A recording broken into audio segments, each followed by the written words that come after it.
Hello friends, you are most welcome in this part of series of practice sessions. आपके upcoming exams को target करते हुए मैंने practice sessions की series आपके लिए जो स्टार्ट कर रखी है, जिसमें अभी तक हमने TDS, TCS, transfer pricing, foreign taxation जैसे इंपॉर्टेंट टॉपिक्स पर न्यूमरस क्वेश्चंस को कवर किया। आज के इस पार्ट में हमारा जो मेन एजेंडा है उसमें हम double taxation relief and general anti avoidance rules in short गार पर बेस्ड जो ऑलमोस्ट ऑल रेलिवेंट क्वेश्चंस हैं वो डिस्कस करेंगे। लेकिन उससे भी पहले मैंने आपके साथ में प्रैक्टिस सेशंस के लास्ट पार्ट में ट्रांसफर प्राइसिंग चैप्टर से रिलेटेड एट अराउंड 25 जो क्वेश्चंस हैं वो डिस्कस किए थे। लेकिन उसमें भी सिंस सेफ हार्बर रूल्स की आपके एग्जाम के लिए एप्लीकेबिलिटी को लेकर जो नोटिफिकेशन है वो रिसेंटली आने की वजह से आपके अपकमिंग एग्जाम्स के लिए वे सेफ हार्बर रूल्स एप्लीकेबल बन गए हैं। रिसेंटली मींस 30 अप्रैल से पहले उस नोटिफिकेशन के आने से सेफ हार्बर रूल्स आपके लिए एप्लीकेबल बन गए हैं। जहां लास्ट कुछ अटेम्प्ट्स के लिए वो एप्लीकेबल नहीं बन पा रहे थे, लेकिन आपके अपकमिंग अटेम्प्ट के लिए वो एप्लीकेबल है, जिसकी वजह से हमने उन सेफ हार्बर रूल्स को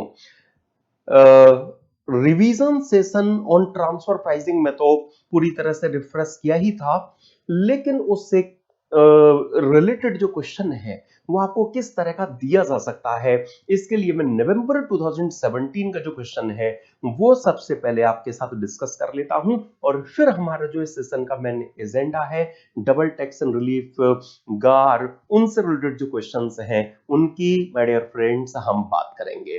राइट, तो आइए सबसे पहले हम सेफ हार्बर रूल से रिलेटेड जो एक अच्छा क्वेश्चन है वो यहां पर डिस्कस कर लेते हैं।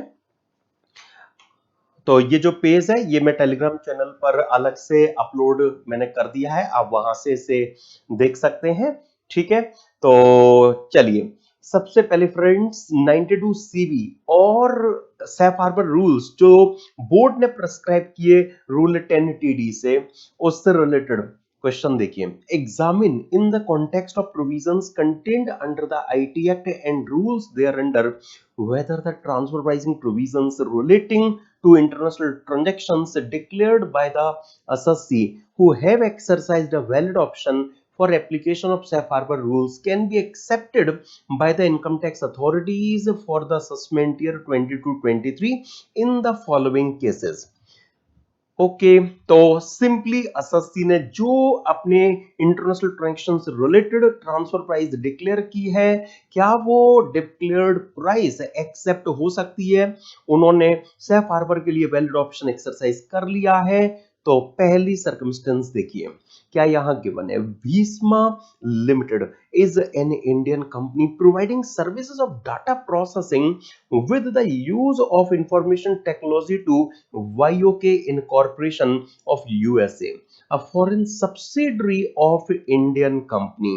Aggregate of the transactions value of services by Bhisma Limited to YOK Incorporation during the previous year 21-22 is of rupees 200 crores, having operating profit margin of rupees 29 crores and operating expenses of rupees 115 crores।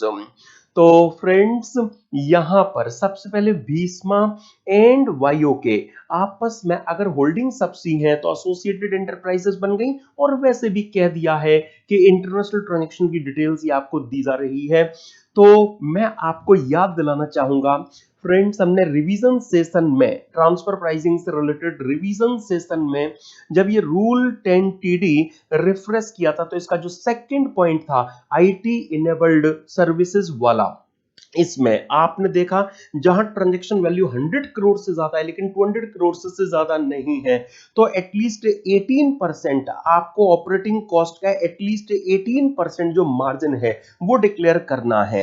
आपको at least 18% जो margin है वो यहां पर declare करना है तो आपकी ही बात मान ली जाएगी। चलो देखते हैं इस केस में क्या हुआ है।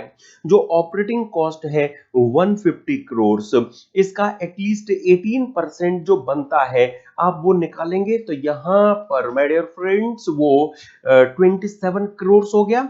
उसको ऐड करने के बाद जो फिगर आती है 177 करोड़ की, और इन्होंने तो जो यहां ऑपरेटिंग मार्जिन बताया वो 29 करोड़ का, मतलब 27 करोड़ से ज्यादा ही दिखा दिया। ठीक है, अच्छा अगर ये 27 करोड़ भी बता देते तभी भी बात बन जाती, ये तो उससे भी ज्यादा है। इसीलिए हम कहेंगे कि सर्टेनली यहां असेसी की डिक्लेयर्ड प्राइस ही एक्सेप्टेबल है। यहां पर असेसिंग ऑफिसर कोई इबट नहीं लगाएंगे। ठीक है, आप देखेंगे फ्रेंड्स ये जो केस है, सिंस एसएससी ने ऑपरेटिंग कॉस्ट पर 29 करोड़ का जो ऑपरेटिंग मार्जिन ऐड किया है, तो उन्होंने तो जहां पर एटलीस्ट 18% की रिक्वायरमेंट थी, उन्होंने तो 19.33% डिक्लेयर कर दिया है। इसीलिए income tax authority duty bound है कि वह एसएससी की डिक्लेयर्ड ट्रांसफर प्राइस को एक्सेप्ट करें। अच्छा आइए फ्रेंड्स, इसी क्वेश्चन में एक और सिचुएशन जो आपको दी गई है। Dhanush Limited is an Indian company providing services relating to contract of research and development of generic pharmaceutical drugs to ABC Incorporation of UK, a foreign company which has guaranteed 15% of the total borrowings of the Indian company। तो हम कह सकते हैं कि ये Indian company और ये foreign company associated enterprises बन गई। हाँ, एटलीस्ट 10% भी बोरोइंग की गारंटी दे दी जाए तो बात बन जाती है। यहाँ तो 15 का केस, और वैसे भी आप कह ही रहे हैं कि इंटरनेशनल ट्रांजैक्शन तो ये है ही। Now aggregate of the transactions value of services by Dhanush limited to ABC incorporation during the previous year 21-22 is of rupees 100 crores, having operating margin of 18 crores and operating expenses of rupees 60 crores। मैं आपको याद दिलाना चाहूंगा, हमने friends जब rule 10TD refresh किया था last revision session में ट्रांसफर प्राइसिंग के, तो वहां पर आपने देखा था कि 200 करोड़ से ज्यादा का जो ट्रांजैक्शन वैल्यू है वो नहीं होना चाहिए, और एटलीस्ट 24% जो मार्जिन है वो एसएससी को शो करना होगा। याद है? तो अगर जेनरिक फार्मास्यूटिकल ड्रग्स से रिलेटेड रिसर्च एंड डेवलपमेंट की सर्विसेज अगर आप दे रहे हैं तो आपको ऑपरेटिंग एक्सपेंस का ऑपरेटिंग प्रॉफिट मार्जिन एटलीस्ट 24% दिखाना है। ट्रांजैक्शन वैल्यू 200 करोड़ से ज्यादा नहीं होनी चाहिए। बस यही तो हम चेक करेंगे। यहां पर आप देख रहे हैं ट्रांजैक्शन वैल्यू 200 करोड़ से ज्यादा नहीं है। ऑपरेटिंग कॉस्ट का 24% अगर आप यहां पर निकालेंगे तो माय डियर फ्रेंड्स वो 14.4 केवल बन रहा है, और एसएससी ने तो 18 करोड़ बताया है। तो डिपार्टमेंट फिर एसएससी की बात क्यों नहीं मानेंगे, उन्हें माननी पड़ेगी। तो यहां एसएससी ने जो मार्जिन 60 करोड़ के ऑपरेटिंग कॉस्ट पर 18 करोड़ बताया, तो वो तो 30% ऑपरेटिंग मार्जिन डिक्लेयर कर रहे हैं। लॉ की रिक्वायरमेंट केवल 24% की है। इसीलिए income tax authority duty bound होंगी कि वह एसएससी की डिक्लेयर्ड ट्रांसफर प्राइस को यहां पर एक्सेप्ट करें। उनकी ये ड्यूटी होगी कि वो एसएससी की डिक्लेयर्ड ट्रांसफर प्राइस को यहां पर एक्सेप्ट करें। Right friends? तो इस एक क्वेश्चन से आपको ये आइडिया लग गया होगा कि जो हमने सेफ हार्बर रूल्स रिफ्रेश किए थे लास्ट रिवीजन सेशन में transfer pricing, in fact last to last revision session में जब हमने ट्रांसफर प्राइसिंग को रिफ्रेश किया था, तो वहां पर जिस तरह की बातें हम रिफ्रेश करके आए हैं वो कैसे आपसे एग्जाम में टेस्ट की जाती है, तो इस एक क्वेश्चन से आपको इस बात का आइडिया लग गया होगा। राइट? तो ये एक छोटा सा एरिया था जो मैंने तब कहा था कि मैं आपके साथ में और कवर कर लूंगा। आइए अब हम सेफ हार्बर रूल्स पर भी थोड़ी प्रैक्टिस के बाद में जो आज का एजेंडा है उसमें सबसे पहले जनरली 8 मार्क्स का जो क्वेश्चन आपको दिया जाता है डबल टैक्सेशन रिलीफ से, उस टॉपिक से रिलेटेड जो क्वेश्चंस हैं वो मैं आपके सामने रखना स्टार्ट करता हूं। फ्रेंड्स ये तो आपको याद होगा, मैंने डबल टैक्सेशन रिलीफ चैप्टर से रिलेटेड जो सारी चीजें हैं वो आपको रिवीजन सेशन में रिफ्रेश करा दी हैं। जो भी डबल टैक्सेशन रिलीफ चैप्टर से रिलेटेड, चाहे वो डीटी डबल ए के होने वाले बायलैटरल रिलीफ का सेक्शन सेक्शन 90 रहा हो या फिर यूनिलैटरल रिलीफ वाला सेक्शन रहा हो, अब तो बारी है मेनली उन डिस्कस्ड पॉइंट्स पर प्रैक्टिस की। तो सबसे पहले जो बायलैटरल रिलीफ से रिलेटेड जो आपको क्वेश्चन दिए जाते रहे हैं, वो क्वेश्चन एक एक करके मैं आपके सामने प्रेजेंट करता हूं, ठीक है। तो एक रिपीटेटिव नेचर का क्वेश्चन सबसे पहले देखिए। आपको बस ये बताना है कि जो फॉलोइंग स्टेटमेंट है वो करेक्ट है या नहीं। क्या है वो? The double taxation avoidance treaties entered into by the government of India override the domestic law. सोचो जरा, अगर कोई नॉन रेजिडेंट को इंडिया में रॉयल्टी की इनकम हुई तो 150 ने बोलता है 10% टैक्स 4% सेस। अगर डीटी डबल ए बोलता है केवल इन ऑल 8% टैक्स उस एनआर को इंडिया में देना है। सपोज इंडिया की यूके के साथ ट्रीटी हुई, यूके बेस्ड पर्सन को इंडिया में केवल 8% टैक्स देने के लिए अलाउ किया गया है, तो फिर तो हमने सेक्शन 90 में देखा था प्रोविजनल ट्रीटमेंट और ट्रीटी का treatment, whichever is more beneficial to the assessee shall prevail. तो अब यहां फाइनल क्या निकला कि वो यूके बेस्ड पर्सन, वो नॉन रेजिडेंट इंडिया में केवल 8% टैक्स देने के लिए लाइबेबल फाइनली बनेगा अकॉर्डिंग टू सेक्शन 90। तो अरे एक्ट के प्रोविजन तो 10% की बात करते हैं, तो हाँ, क्या वो ओवरराइड हो गया? बिल्कुल हो गया। तो यहां हम क्या बोलेंगे? हम यही कहेंगे कि सर्टेनली जो डबल टैक्स अवॉइडेंस एग्रीमेंट के प्रोविजंस है वो एक्ट के प्रोविजन को ओवरराइड करते हैं, केवल उस एक्सटेंट तक जिस एक्सटेंट तक वो एसएससी के बेनिफिशियल हो, है ना फ्रेंड्स। और सुप्रीम कोर्ट ने भी ये बात कंफर्म की। हालांकि जजमेंट ना भी आपके पास हो तभी भी आप इजीली इस तरह की सिचुएशन को हैंडल कर सकते हैं कि सर्टेनली डीटी डबल के जो प्रोविजंस है वो एक्ट को ओवररूल करेंगे, बस उस एक्सटेंट तक जिस एक्सटेंट तक वो एसएससी के लिए बेनिफिशियल नजर आएंगे।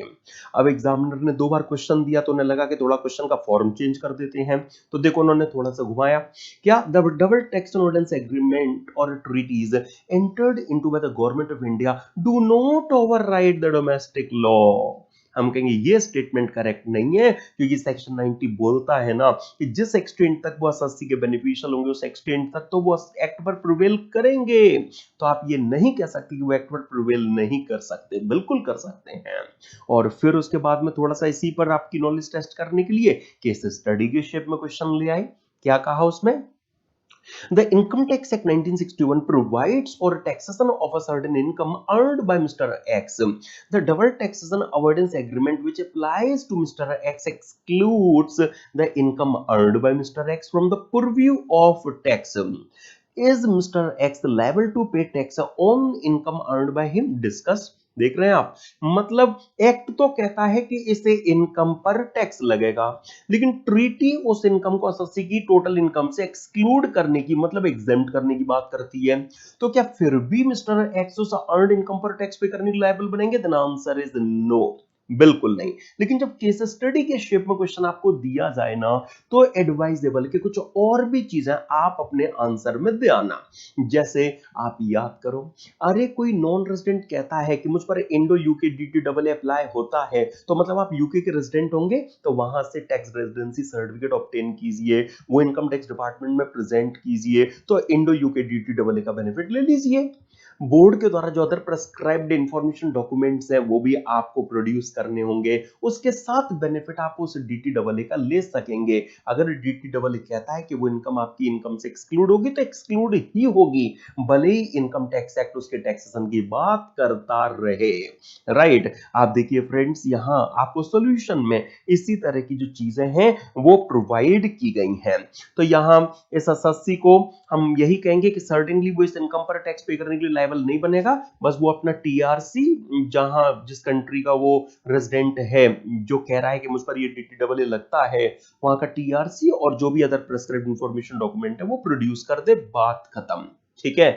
चलिए अब फ्रेंड्स मैं आपको याद दिलाना चाहता हूं, हमने जो रिवीजन सेशन में सेक्शन 90 पर एक कॉन्सेप्ट जो रिफ्रेश मैंने आपको कराया था कि भले ही इंडिया का किसी फॉरेन कंट्री के साथ में जो ट्रीटी हुई है उस ट्रीटी में ये कह दिया जाए कि फॉरेन कंसर्न की इनकम पर जो टैक्स है, फॉरेन कंसर्न को इंडियन इनकम टैक्स एक्ट में जो टैक्स ट्रीटमेंट है वो सिमिलर सर्कमस्टेंस में सेम एक्टिविटी कोई अदर इंडियन कंसर्न अगर रन करे तो उनको जितना फेवर किया जाएगा उससे लेस फेवरेबल ट्रीटमेंट उस फॉरेन कंसर्न को नहीं दिया जाएगा। लेकिन इस आप लिख लो ट्रीटी में ऐसा भले ही, लेकिन लॉ मेकर्स ने डायरेक्टली सेक्शन 90 में क्या कह रखा है कि उस फॉरेन कंसर्न की इंडियन ब्रांच पर जो टैक्स है वो हम फॉरेन कंपनी की रेट से लेंगे और फिर भी ये कहेंगे कि उन्हें लेस फेवरेबल ट्रीटमेंट नहीं मिल रहा है, उन्हें एट पार ही जितना फेवर हम इंडियन कंसर्न को दे रहे हैं उतना ही फॉरेन कंसर्न को दिया जा रहा है, हम नॉर्मल रेट में कोई कॉम्प्रोमाइज नहीं करेंगे। ये सारा कॉन्सेप्ट आपको रिकॉल हो गया होगा। और देखिए एग्जाम में फ्रेंड्स आपको जो क्वेश्चन दिया गया था नवंबर 2018 में वो यही तो था। Tin corporation a non resident entity incorporated in Mauritius has permanent establishment in India. The PE filed its return of income for the assessment year 20 to 23, disclosing income of rupees 100 lakhs and paid tax at the rate applicable to the domestic company, that is 30% plus applicable surcharge and cess, on the basis of paragraph 2 of article 24 of DTAA non-discrimination between India and Mauritius, which reads as follows. क्या the taxation of permanent establishment like branch office which is an enterprise of a contracting state has in other contracting state. रुकिए जरा, मैं यहीं से इसको connect करता हूं आपको कि क्या नॉन डिस्क्रिमिनेशन वाला आर्टिकल 24 इंडो मॉरिशस ट्रीटी का कहता है। The taxation of permanent establishment which is an enterprise, that is a tin corporation का वो permanent establishment of a contracting state, that is of Mauritius, has in other contracting state, that is in India, shall not be less favorably levied in that other state, that is in India, than the taxation levied on enterprise of that other state, that is in India, carrying on the same activities in the same circumstances। तो India में वही activity अगर कोई Indian enterprise run करे तो उनको जो favour मिलेगा उससे लेस फेवरेबल ट्रीटमेंट उस मॉरिशस की एंटरप्राइज को, उसके ब्रांच उसको नहीं दिया जाएगा, मतलब उनको भी उतना ही फेवर किया जाएगा। However, the assessing officer computed the tax on the permanent establishment, the rate applicable to a foreign company. Is the action of AO is the action of AO in accordance with law? Then answer is yes, of course। भले ही section 90 ये कहता है, भले ही section 90 ये कहता है कि treaty का ट्रीटमेंट जिसके हिसाब से 30% टैक्स लगना चाहिए और नॉर्मल ट्रीटमेंट जो फॉरेन कंपनी के लिए 40% की बात करता है, जो भी ज्यादा बेनिफिशियल होगा वो वर्क करेगा और उस हिसाब से तो ट्रीटी का जो ट्रीटमेंट है वो ज्यादा फेवरेबल है, उससे टैक्स लगना चाहिए। लेकिन लॉ से बड़ा तो कुछ नहीं है। लॉ मेकर्स ने खुद ये क्लैरिफाई कर रखा है कि हाँ भले ही फॉरेन कंपनी का जो टैक्स रेट है वो डोमेस्टिक कंपनी के रेट से ज्यादा है, स्टिल वो आपका लेस फेवरेबल चार्ज ट्रीट नहीं किया जाएगा, आपको इंडियन एंटिटी के बराबर फेवर मिला माना जाएगा।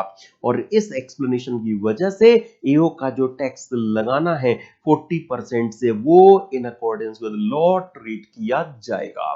ठीक है, तो जो टीपी के रिवीजन सेशन में हमने रिफ्रेश कर रखी है चीजें वही आपने यहां पर ये जो आपने डबल टैक्सेशन रिलीफ चैप्टर के सेक्शन 90 में जो एक्सप्लेनेशन से चीजें रिफ्रेश कर रखी है, जो मैंने थोड़ा सा अभी भी आपको रिफ्रेश करा दी, वही आपको यहां पर यूज में लेनी थी।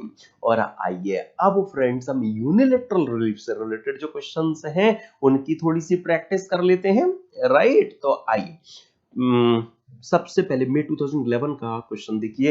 अच्छा एक बात मैं और बताना चाहूंगा, जो आपको यूनिलैटरल रिलीफ मतलब सेक्शन 91 पर बेस्ड क्वेश्चन दिए जाते हैं ना, उनमें एग्जामिनर आपसे थोड़ी डिडक्शंस की भी जो नॉलेज है वो टेस्ट कर लेते हैं। ठीक है, तो देखो जरा, Nandita an individual resident retired employee of the Prasar Bharati aged 60 years. मतलब यहीं पर हम कहेंगे कि आगे जब टैक्स निकालने की बात आएगी तो 3 लाख की बेसिक एग्जम्पशन लिमिट काम आएगी। ओके, अच्छा, is a well known dramatist deriving income rupees 1,10,000 from theatrical works played abroad, tax of rupees 11,000 was deducted in the country where the plays were performed. India doesn't have any DTAA under section 90 of the IT Act with that country. Her income in India amounted to rupees 6,10,000. In view of tax planning, she has deposited rupees 70,000 in PPF and paid contribution to approved pension fund of LIC rupees 32,000. रुकिए जरा, यहीं पर हम क्या बोलेंगे, जो इन्होंने 70,000 का पीपीएफ अमाउंट डिपॉजिट कराया इसके लिए 80C मिलेगा। ओके, जो इन्होंने एलआईसी के पेंशन प्लान में अमाउंट कंट्रीब्यूट किया है, याद करो आपने इंटर लेवल से देख रखा है 80CCC, जहां भी 150 तक का कंट्रीब्यूशन डिडक्शन के लिए एलिजिबल कहलाता है, तो उसके लिए ये टीसी ले सकेंगी। Now she also contributed rupees 18,000 to CGHS during the previous year and gave payment of medical insurance premium of rupees 21,000 to insure the health of her father, a non resident aged 70 years who is not dependent on her. Okay, तो अब यहां पर friends, अगर father dependent है non dependent doesn't make any difference, उनकी age 76 years की है, तो क्या मैं सीनियर सिटीजन बोल दूं? ना, केवल इंडिविजुअल की एज नहीं बल्कि उनका रेसिडेंट होना भी जरूरी है। यहां ये नॉन रेसिडेंट होने की वजह से मैं कहूंगा सीनियर सिटीजन के लिए क्वालिफाई नहीं करेंगे। हालांकि इस केस में दिक्कत नहीं आएगी। क्यों दिक्कत नहीं आएगी? क्योंकि एक इंडिविजुअल अपने पेरेंट्स के लिए अगर वो सीनियर सिटीजन होंगे तो 50,000 तक का मेडिकल इंश्योरेंस प्रीमियम क्लेम कर पाता है, नहीं तो 25,000 की लिमिट है। ये डिडक्शंस में मैं आपको रिफ्रेश भी करा दूंगा। अब यहां पर तो जो नॉर्मल लिमिट है उससे भी अमाउंट कम है, तो इसलिए कोई दिक्कत आनी नहीं। तो यहां पर पेरेंट्स के रिस्पेक्ट में 80D की डिडक्शन मेडिकल इंश्योरेंस प्रीमियम की ये नंदिता ले पाएंगी, और जो इन्होंने सीजीएचएस में कंट्रीब्यूशन किया है अपनी फैमिली के लिए, बेसिकली उसके लिए भी 25,000 तो है ही डिडक्शन के लिए क्वालिफाइंग सम, तो 80D उस 18,000 पर वो अपने फैमिली के लिए ले पाएंगी। पेरेंट्स के लिए लिमिट अलग है, तो पेरेंट्स के लिए बेनिफिट उनको और मिल पाएगा। Compute the tax liability of Nandita for AY 2022-23। तो फ्रेंड्स, एक बात आप कंसीडरेशन में ले लो कि डबल टैक्सेशन रिलीफ लास्ट का मैटर है।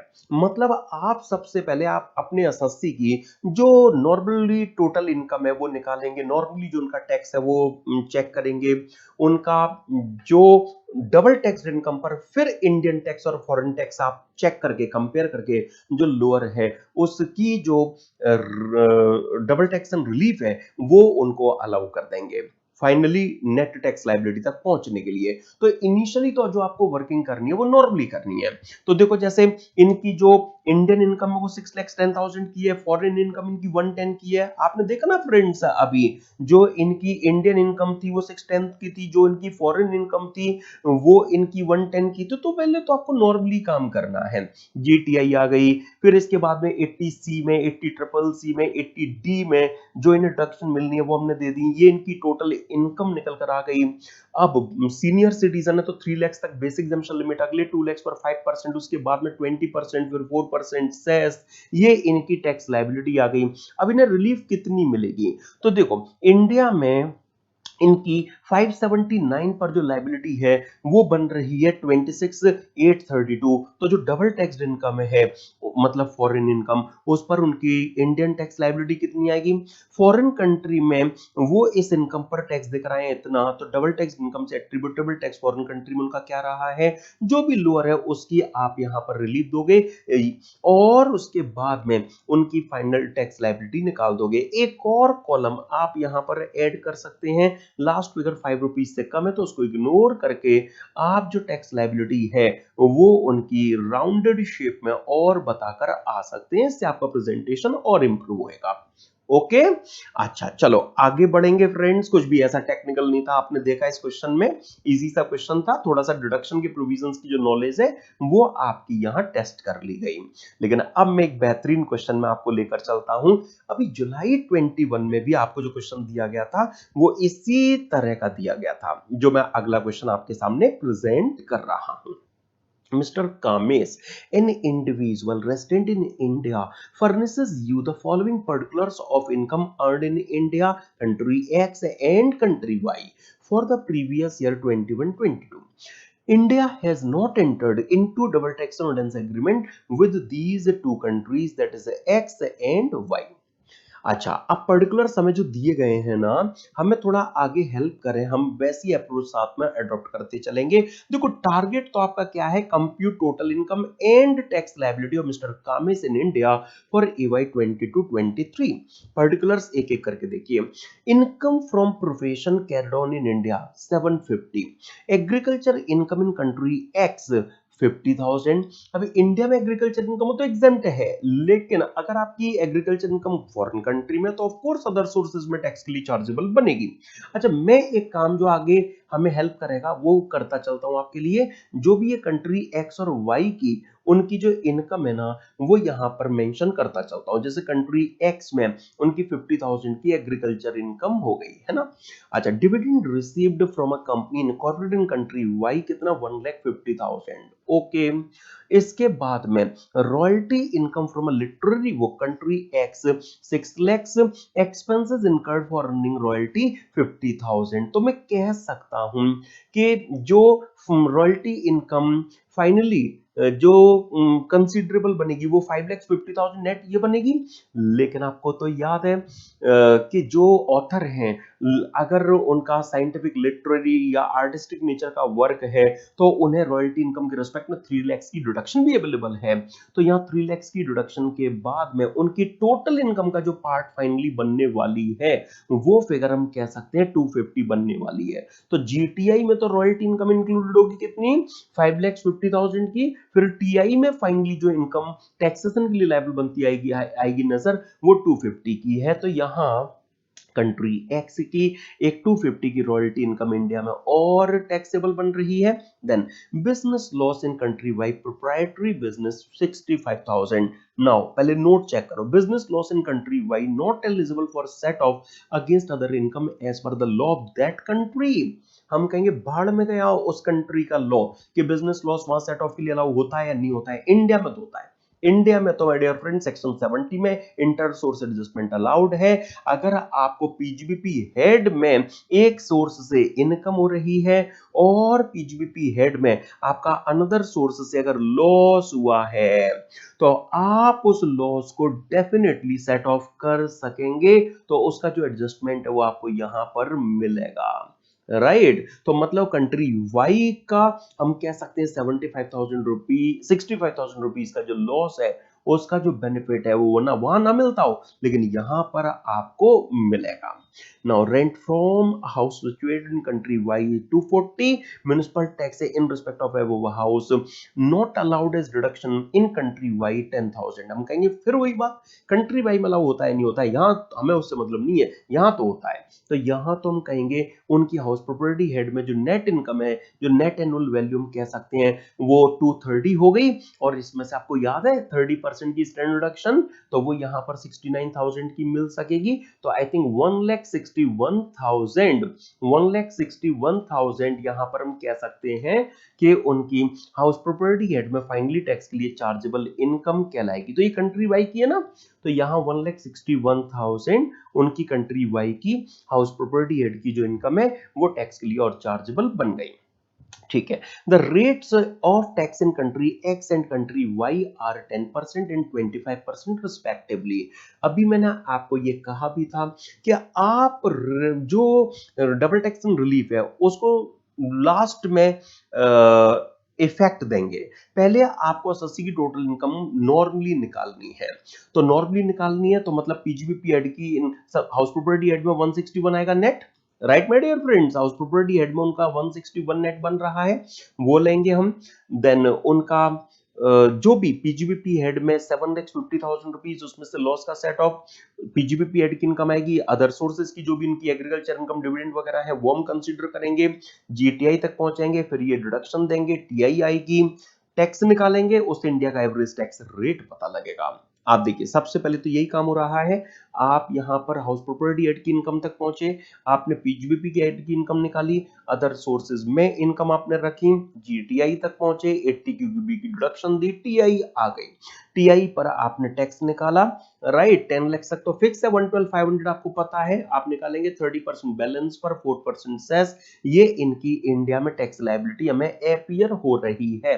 तो आप देख रहे हैं यहां एक्चुअली इंडिया में इस टैक्सेबल इनकम पर इनका ये टैक्स आ रहा है। तो अगर हम एवरेज रेट अगर इंडिया में इनका चेक करें, इंडिया में इनकी इस टोटल इनकम पर इतना टैक्स बन रहा है, तो इंडिया का एवरेज रेट ऑफ टैक्स 16.154% हो गया। अब देखो, अब जो कंट्री एक्स की इनकी डबल टैक्स इनकम है वो 3 लाख है, अब यहां पर कंट्री एक्स का जो रेट है वो 10% केवल, और इंडिया का माय डियर फ्रेंड 16.154% है। तो अब हम कह सकते हैं कि इन्हें कंट्री एक्स की डबल टैक्स इनकम पर डबल टैक्स रिलीफ मिलेगी, लेकिन कंट्री एक्स के रेट से। यस फ्रेंड्स, आप देखेंगे जो कंट्री एक्स की इनकी डबल टैक्स इनकम बन रही है उस पर कंट्री एक्स का जो रेट है सिंस वो लोअर है, उसी से यहां डबल टैक्सेशन रिलीफ मिल जाएगी। सिमिलरली अगर मैं कंट्री वाई की यहां पर बात करूं फ्रेंड्स, अगर मैं कंट्री वाई की अगर यहां पर बात करूं, तो कंट्री वाई की जो डबल टैक्स्ड इनकम निकल कर आएगी वो हम कह सकते हैं कि 150 प्लस 161 माइनस 65, क्योंकि उसका बेनिफिट हमने आपको दे दिया, तो 2,46,000 डबल टैक्स इनकम है। और कंट्री वाई के केस में उल्टा है, वहां का टैक्स रेट ज्यादा है, इंडिया का जो टैक्स रेट है वो कम है, तो वहां आपको 246 पर मतलब इंडिया में डबल टैक्स रिलीफ इस लोअर रेट से ही मिल सकेगी। तो आप देख रहे हैं जो भी 2,46,000 है उस पर इंडिया का जो रेट है वो लोअर है, तो उसी से हमने जो डबल टैक्स रिलीफ है वो निकाली। कंट्री एक्स और वाई दोनों की इन डबल टैक्स इनकम के लिए डबल टैक्स रिलीफ आपको इतना फाइनली मिलना बनता है, वो हम यहां पर अलाउ कर देंगे। ये टैक्स लायबिलिटी हमें काम में इसकी नजर आएगी। फिर यहां भी वही बात, क्या आप एक कॉलम और ऐड कर सकते हैं, आप इसे राउंड ऑफ करके फाइनली 1,39,610 पर भी कहकर आ सकते हैं, राइट। अच्छा तो देखो जो हमने डिस्कशन यहां पर किया ना, ये जो हाउस प्रॉपर्टी वगैरह को लेकर, बेसिकली जो ये क्वेश्चन आपने देखा जुलाई 21 में जो क्वेश्चन आपको दिया गया था उसमें भी यही सारे पॉइंट्स आपने यूज में लेने थे।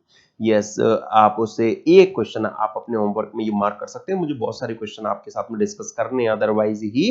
तो जो आपको जुलाई 21 में क्वेश्चन दिया गया था उसमें इसी तरह की जो चीजें हैं, रेंटल इनकम थी, म्युनिसिपल टैक्स वहां पर अलाउड नहीं होता, बिजनेस लॉस, प्रोप्राइटरी बिजनेस वगैरह वाला, उस तरह की सारी चीजें आपको वहां प्रोवाइड की गई थी, राइट फ्रेंड्स। तो जस्ट अ मिनट प्लीज।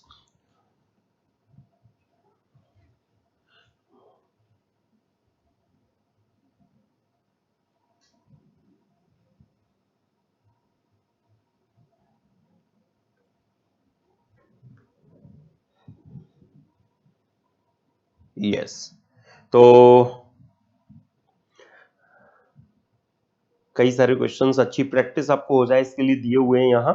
तो इसमें जो ये एक क्वेश्चन आपको पेज नंबर 97 पर देखने को मिलेगा, पेज नंबर 97 पर फ्रेंड्स, इसमें वो उसी तरह की चीजें आपको गिवन है, कुछ भी अलग नहीं है, तो वही आपने अप्रोच है जो यहाँ पर यूज में ये लेनी है। चलो मैं एक काम करता हूँ, मैं कुछ और क्वेश्चंस आपको प्रैक्टिस कराता हूँ, क्योंकि अलग अलग वैरायटी के क्वेश्चंस हैं जो हमारी कोशिश है कि हम इस सेशन में कवर करते चले, ठीक है। तो आइए एक और रिपीटेटिव नेचर का जो क्वेश्चन है वो मैं अब आपके सामने प्रेजेंट करता हूं। देखिए क्या यहाँ इस क्वेश्चन में आपको दिया गया है, during the previous year 21-22 miss Indu a citizen of India is the resident of both India and a foreign country with which India has DTAA, which provides that the income would be taxable in country where it is earned and not in other country। रुकिए, मतलब जो DTAA है वो क्या बोल रहा है, जहां पर इनकम अर्न की गई है टैक्सेबल केवल वही होगी, मतलब सोर्स कंट्री में इनकम को टैक्स किया जाएगा, नॉट इन अदर कंट्री, मतलब रेसिडेंस स्टेट में या मैं यूं कहूं कंट्री ऑफ रेजिडेंस में वो इनकम टैक्स नहीं होगी, ठीक है। But would be included for computation of tax rate in such other country, मतलब जो कंट्री ऑफ रेजिडेंस है उसमें रेट पर्पस के लिए उसे इंक्लूड किया जाएगा। तो इनकम टैक्स तो सोर्स स्टेट में होगी जहां पर आपने अर्न किया है, ना कि कंट्री ऑफ रेजिडेंस में, लेकिन कंट्री ऑफ रेजिडेंस में उस इनकम को रेट पर्पस के लिए इंक्लूड किया जाएगा। मतलब क्या फीलिंग आ रही है, जैसे एग्रीकल्चर इनकम टैक्सेबल नहीं होती लेकिन उसे रेट पर्पस के लिए इंक्लूड किया जाता है, मतलब हम टोटल इनकम में उसे इंक्लूड करते हैं, टोटल इनकम में उसे इंक्लूड करके टैक्स निकालते हैं, फिर अदरवाइज एग्रीकल्चर इनकम में बेसिक एग्जम्पशन लिमिट ऐड करके एग्रीकल्चर इनकम का अदरवाइज टैक्स चेक करते हैं और उस टैक्स को माइनस कर देते हैं क्योंकि एग्रीकल्चर इनकम एग्जेम्प्ट होती है।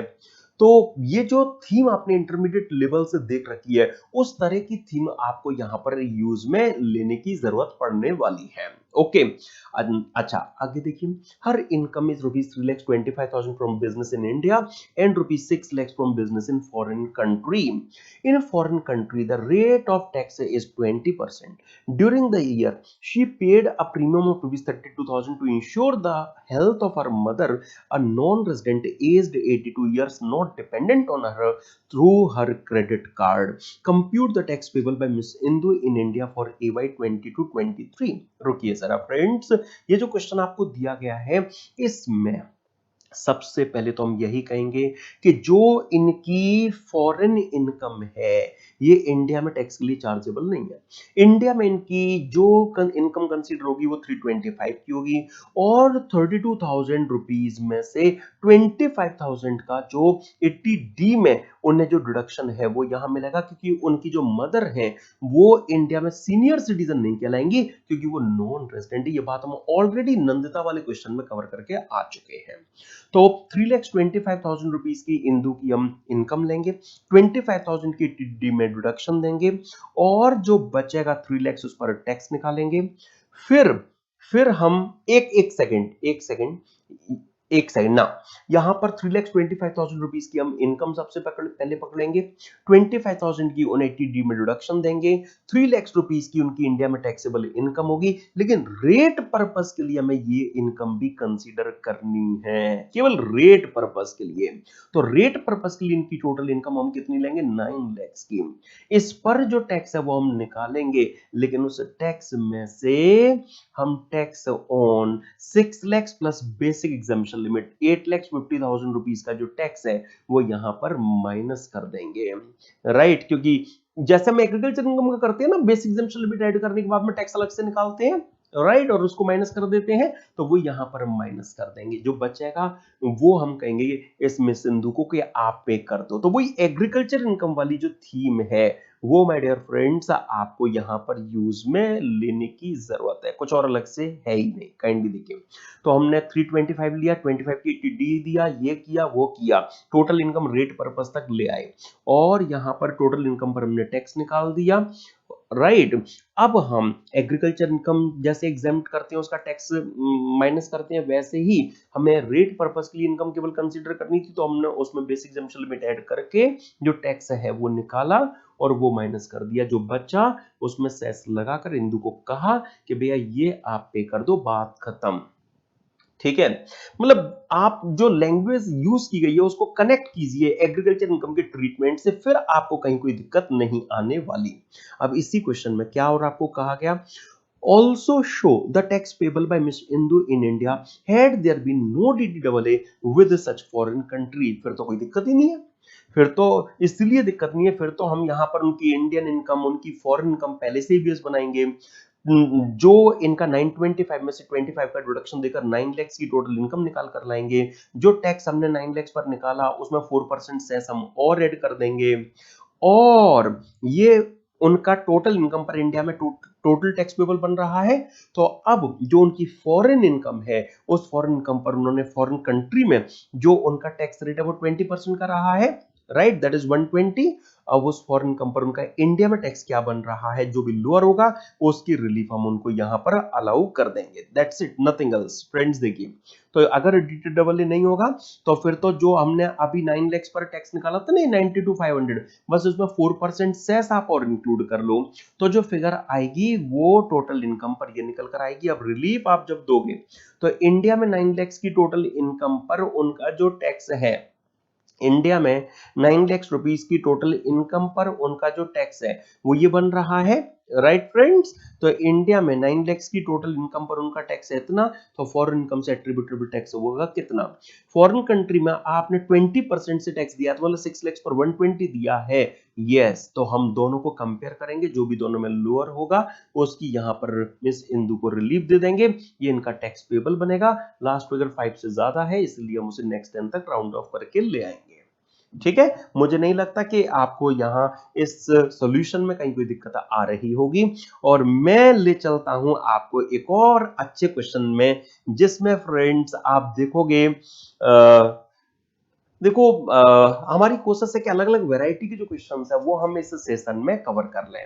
तो जैसे कामेश का क्वेश्चन आपने देखा कि मल्टीपल कंट्रीज की इनकम सस्ती को हुई थी और उनके साथ में इंडिया के डीटीडब्ल्यूए नहीं थे।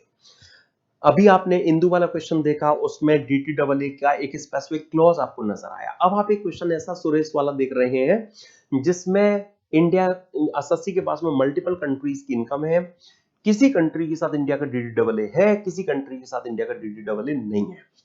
अगर किसी कंट्री के साथ इंडिया का डीटीडब्ल्यूए है, उस कंट्री की इनकम अगर है, तो डबल टैक्स रिलीफ मिलेगी सेक्शन 90 के अकॉर्डिंगली। सेक्शन 90 में दो मेथड थे, exemption method, foreign tax credit method. ध्यान रखना, जब तक कुछ ना कहा जाए तो फॉरेन टैक्स क्रेडिट मतलब टैक्स क्रेडिट मेथड को आप अप्लाई करेंगे। बाहर जो एसएससी टैक्स पे करके आया है उसका आप उन्हें इंडिया में क्रेडिट देंगे, सब्जेक्ट टू कि उससे रिफंड ना बन जाए, है ना। ऐसा नहीं है कि आप बाहर टैक्स पे करके आओगे और गवर्नमेंट ऑफ इंडिया आपका रिफंड चेक बनाएंगे अपने यहाँ, ठीक है। तो छोटी सी बात है, रैशनली भी आप इसे इफेक्ट में ला सकते हैं। और आइए जरा देखिए उस क्वेश्चन को जो नवंबर 2020 में न्यू कोर्स में आपको दिया गया था।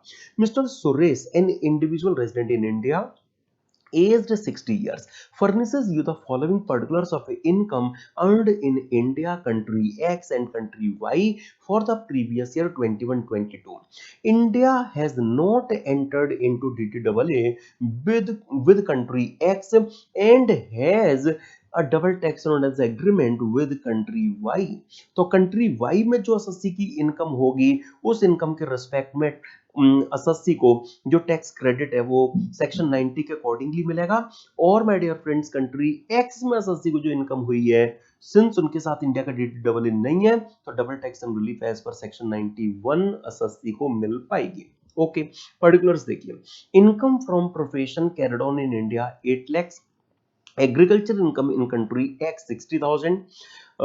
तो मैं यहां भी एक काम करता हूं, कंट्री एक्स और कंट्री वाई की जो इनकम है वो साथ ही साथ प्रेजेंट करता चलता हूं। तो कंट्री एक्स में उन्हें एग्रीकल्चर इनकम हुई है 60,000 की, dividend received from company incorporated in country Y 150, royalty income from a literary book from country X gross figure 6 lakhs, expenses incurred for earning royalty 1 lakh। तो नेट इनकम हम कह सकते हैं यहाँ पर 5 लाख रुपीस कंसिडरेबल बनेगी, और ये जीटीआई का पार्ट बनेगी। 3 लाख की 80 की में डिडक्शन मिल सकेगी, 2 लाख रुपीस टोटल इनकम का फाइनली रॉयल्टी इनकम पार्ट बनेगी। मतलब इंडिया में कंट्री एक्स की जो रॉयल्टी इनकम एसएससी के लिए टैक्सेबल बननी है वो 2 लाख पर। Business loss in country Y, proprietary business 65,000, business loss in country Y not eligible for set off against other income as per the law of that country। Okay, तो मतलब हमें क्या करना है, वहां पर अलाउड होता है नहीं होता है, हमारे यहाँ तो होता है। हम तो इस लॉस का जो बेनिफिट है, हम तो इस लॉस का जो बेनिफिट है आपको अलाउ कर रहे हैं कि आप अपनी प्रोफेशनल इनकम से ले लेना। तो कंट्री वाई का 65,000 रुपीज का जो लॉस है वो यहाँ अलाउ हो जाएगा। आप देख रहे हैं, मतलब काफी कुछ हद तक वो जो कामेश वाला क्वेश्चन डिस्कस किया था ना, वैसे ही तो पर्टिकुलर्स है, काफी कुछ हद तक फिगर भी सेम है, बस केवल लॉस वहां 50,000 था या 1 लाख कर दिया। दिया। मैंने ये क्वेश्चन डिस्कशन का पार्ट इसलिए बनाया है कि अगर कहीं मन में आपके ये सिचुएशन आए कि अगर एसएससी को मोर देन वन कंट्रीज में अगर इनकम हुई है, मोर देन वन कंट्रीज में इनकम हुई है और एक कंट्री के साथ में इंडिया का DTAA है और एक कंट्री के साथ इंडिया का DTAA अगर नहीं है, एक कंट्री के साथ अगर इंडिया का DTAA नहीं है, तो ऐसी यूनिक सिचुएशन को भला कैसे हैंडल कर पाएंगे? ये तो बड़ा टेंशन का मैटर हो जाएगा। नहीं, ऐसा नहीं है। तो इस तरह का मन में आपके ना बने, इसके लिए मैंने ये क्वेश्चन डिस्कशन का माय डियर फ्रेंड्स यहां पर पार्ट बनाया है। ओके, चलिए तो मूव करते हैं इस क्वेश्चन में फर्दर।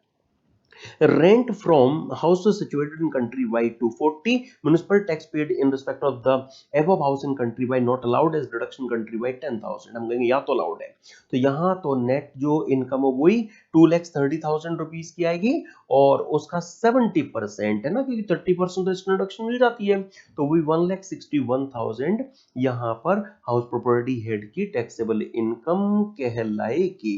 ओके, तो देख रहे हैं आप पर्टिकुलर्स भी काफी कुछ हद तक वैसे ही थे। Royalty income brought in India in May 22, हम कहेंगे बहुत अच्छी बात है, क्योंकि 80 QQB में डिडक्शन के लिए 80 QQB में डिडक्शन के लिए royalty income with in 6 months India में रिपेट्रिएट हो जानी चाहिए, 30 सितंबर तक आ जानी चाहिए, वो आ गई।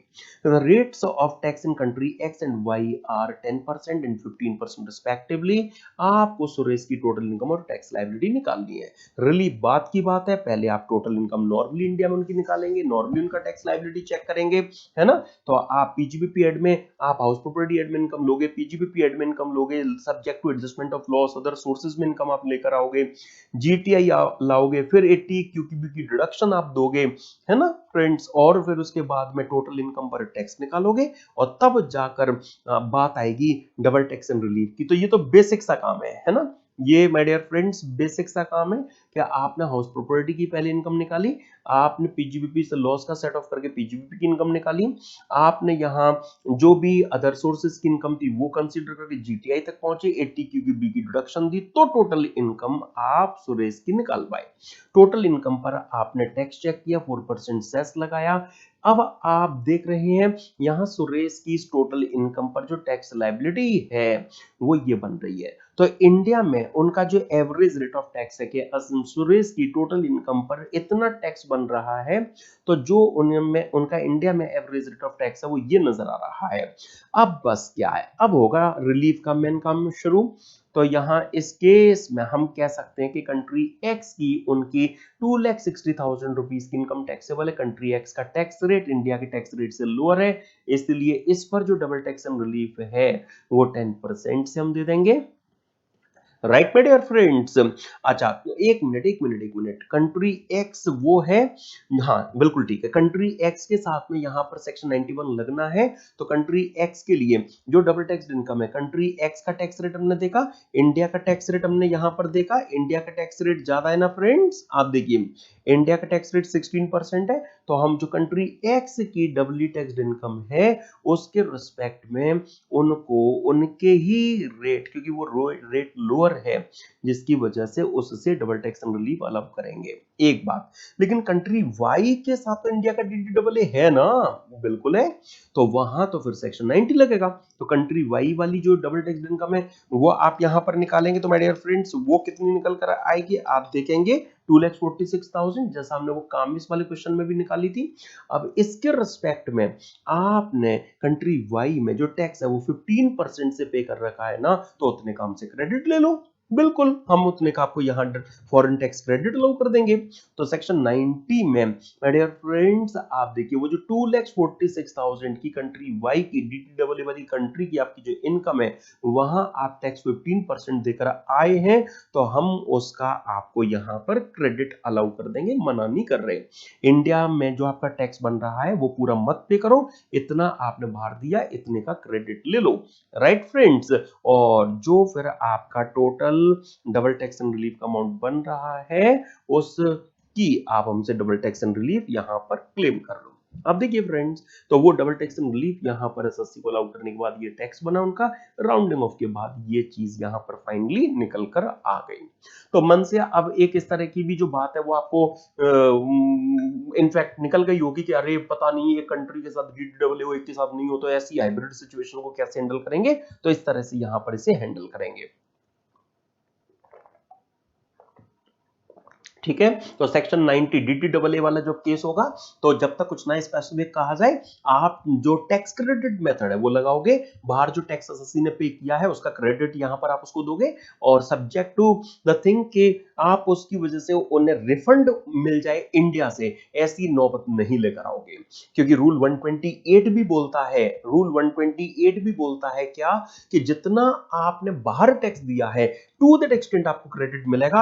आपको कभी भी जो डबल टैक्सेशन रिलीफ मिलनी है उससे आपको रिफंड इंडिया में नहीं अलाउ किया जाएगा। ये मैं चीज अभी आपको रूल 128 से दिखा दूंगा। और ओके, अच्छा, तो वही चीज हमने यहां पर फ्रेंड्स एप्लीकेबल केबल बनाई है। ये भी मैं रूल 128 में आपको और दिखा दूंगा जब हमें जुलाई 21 के न्यू कोर्स के क्वेश्चन में उसकी जरूरत पड़ेगी। तो आइए जरा, अब मैं एक हल्का फुल्का सा क्वेश्चन है जनवरी 21 का, वो आपके सामने सबसे पहले रख देता हूं। Mister Ramanuj Tiwari aged 65 years resident in India derived the following income for financial year 21-22. Income from business and profession in India 6 lakhs, dividend gross from a company in Nigeria 150, tax paid in Nigeria rupees 30,000। तो मैं कह सकता हूं 20% का tax rate हो गया Nigeria का, है ना। Royalty on books from Spain 8 lakhs 760 has been received in India on 30th June. Further 40,000 as TDS has been deducted in Spain on royalty. तो मैं कह सकता हूँ स्पेन का जो टैक्स रेट है वो यहाँ पर 5% का हो गया, राइट माय डियर फ्रेंड्स, 5% हो गया। Now income from other sources as follows, 15,000 saving interest from Punjab and Sind bank, और interest income on FDR 215। Further, Mr. Ramanuj Tiwari incurred expenses to the tune of rupees 120 on earning of royalty of rupees 8 lakhs. He has also deposited rupees 115 PPF account of his wife during the year.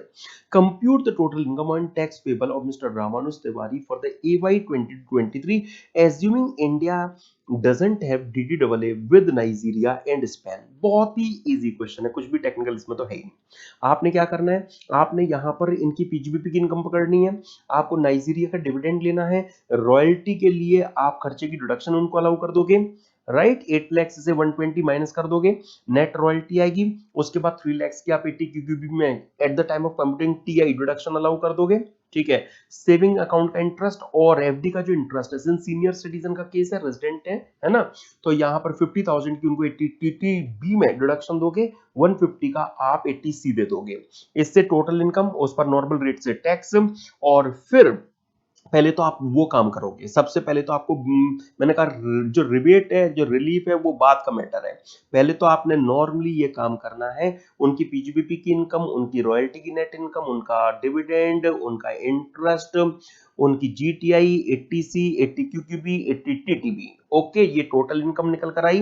इस total income पर फिर इनका आप tax निकालोगे, ठीक है। Tax cess ये इनका हम कह सकते हैं कि इंडिया में इस टोटल इनकम पर जो 164,320 टैक्स है वो निकल आया, तो ये हो गई रेट। अब देखो, अब इनकी नाइजीरिया में तो एक डिविडेंड इनकम है, कितनी, 150 की, वहां टैक्स है 20%, तो हम कहेंगे 150 डबल टैक्स इनकम आपकी है, रिलीफ भी देंगे, लेकिन 20% वाला नाइजीरिया के रेट से नहीं, इंडिया का रेट कम है ना, तो इसी से आप हमसे इस डबल टैक्स इनकम पर रिलीफ ले लो। लेकिन जो स्पेन में रॉयल्टी इनकम आपने कमाई है, स्पेन का रेट अभी आपने देखा था, 8 लाख की रॉयल्टी इनकम पर उन्होंने केवल 40,000 रुपीज का जो टैक्स है वो पे किया है ना फ्रेंड्स, तो यहां पर 5% था। तो अब रॉयल्टी इनकम में कितना वो कंपोनेंट है जो आपको इंडिया में भी टैक्स हो रहा है और बाहर भी टैक्स हुआ, केवल 380। 8 लाख में से हम इतना खर्चा अलाउ कर रहे हैं, इतना 80 क्यूक्यूबी दे रहे हैं, इतना डबल टैक्स इनकम रिप्रेजेंट कर रहा है, तो इस पर हम आपके स्पेन वाले रेट से नहीं, आपका स्पेन वाला रेट सिंस कम है, इंडिया का रेट आपका ज्यादा है, तो इंडिया वाले रेट से नहीं, जो स्पेन वाला रेट है ना, उसी से आपको डबल टैक्स रिलीफ अलाउ कर देंगे, आप हमसे ले लो।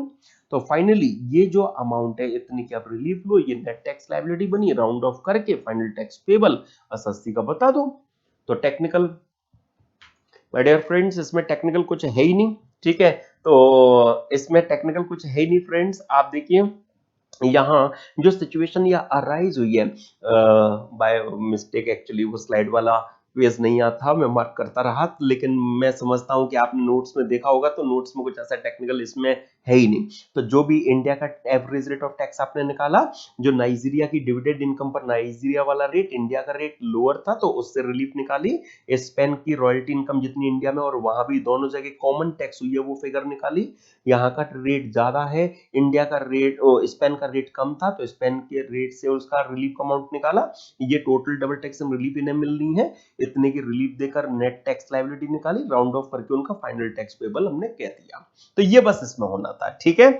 चलिए अब मैं ले चलता हूं आपको अभी तक की हिस्ट्री में जो एक एक्स्ट्रा ऑर्डिनरी या सबसे ज्यादा एक्स्ट्रा ऑर्डिनरी क्वेश्चन जो दिया गया जुलाई 21 का, उसकी तरफ, ठीक है। और जुलाई 21 का क्वेश्चन डिस्कस करने से पहले मैं एक दो चीजें आपके नॉलेज में लाना चाहता हूं। वो एक दो चीजें क्या हैं जुलाई 21 के क्वेश्चन में आप कंफर्टेबल फील करें माय डियर फ्रेंड्स, इसके लिए एक दो चीजें मैं अलग से आपको इस रिलेशन में बताना चाहता हूं। देखिए एक रूल है, रूल 115। वो रूल 115 क्या बोलता है, वो ये बोलता है कि अगर किसी एसएससी को आउटसाइड इंडिया अगर कोई डिविडेंड की इनकम हुई है, कोई इंटरेस्ट ऑन सिक्योरिटीज की इनकम हुई है, कोई सैलरी इनकम हुई है, तो वो जिस मंथ में इनकम हुई है, आपको फिगर फॉरेन करेंसी में दी गई है, तो उसके इमीडिएट प्रेसिडिंग मंथ के लास्ट डे पर, उसके इमीडिएट प्रेसिडिंग मंथ के लास्ट डे पर जो भी टेलीग्राफिक ट्रांसफर बाइंग रेट, मतलब एसबीआई का उस फॉरेन करेंसी का बाइंग रेट रहा होगा, उससे उसे इंडियन रुपीस में कन्वर्ट किया जाएगा, ठीक है। मतलब जनरल रूल तो क्या है, जनरली तो फ्रेंड्स अगर कोई इनकम 80 को हुई है प्रीवियस ईयर में, तो उस प्रीवियस ईयर के लास्ट डे का जो टीटीबीआर होता है वो यूज में लिया जाता है। जो जनरल रूल है वो तो ये है कि भाई मेरा सेविंग अकाउंट में इंटरेस्ट है, मेरा सेविंग अकाउंट में यूएस में इंटरेस्ट एक्यूमुलेट हुआ है ना, तो मुझे वो फॉरेन करेंसी में गिवन है, तो मुझे इंडिया में टैक्स कराने के लिए क्या करना होगा, 31 मार्च का जो टीटीबीआर है वो यूज में लेना होगा। तो जनरली तो रूल ये लगता है, लेकिन अगर हम इसके एक्सेप्शन की बात करें तो वो यहां इस तरह के, तो बस अभी आप इतना कंसिडरेशन में ले लो कि भाई अगर सैलरी इनकम अगर हमें फॉरेन करेंसी में गिवन है, तो वो जिस मंथ की सैलरी इनकम होगी उसके लास्ट मंथ के लास्ट डे का, उसके लास्ट मंथ के लास्ट डे का जो टेलीग्राफिक ट्रांसफर बाइंग रेट है वो कन्वर्जन में यूज किया जाएगा। एक बात, दूसरी बात फ्रेंड्स आप ये कंसीडरेशन में लेकर चले, रूल एक रूल 128 भी है। रूल 128 क्या बोलता है कि जिस भी मंथ में आपका टीडीएस डिडक्ट हुआ है, अब ये जनरल है, सबके लिए एप्लीकेबल होता है, मंथ ऑफ टीडीएस, जिस भी मंथ में आपका टीडीएस हुआ है वो फॉरेन करेंसी में सपोज फिगर गिवन है, तो जो भी उसके लास्ट मंथ के लास्ट डे का टीटीबीआर रहा होगा, लास्ट मंथ के लास्ट डे का टीटीबीआर रहा होगा, उससे उस टीडीएस की फिगर को कन्वर्ट किया जाएगा, उसे कन्वर्जन में यूज किया जाएगा, ठीक है। राइट माय डियर फ्रेंड्स, ये तो रूल 128 मैंने चलो मैं एक काम करता हूं, मैं दिखाता हूं इस रूल 128 की, आपको कुछ चीजें और भी काम में लेनी होंगी, तो मैं इस रूल 128 को, यस ये रहा, ये मैंने एक्स्ट्रा आपके सामने मैं प्रेजेंट कर रहा हूं, प्लीज आप अपने नोट्स में मत ढूंढिएगा इसे, ठीक है।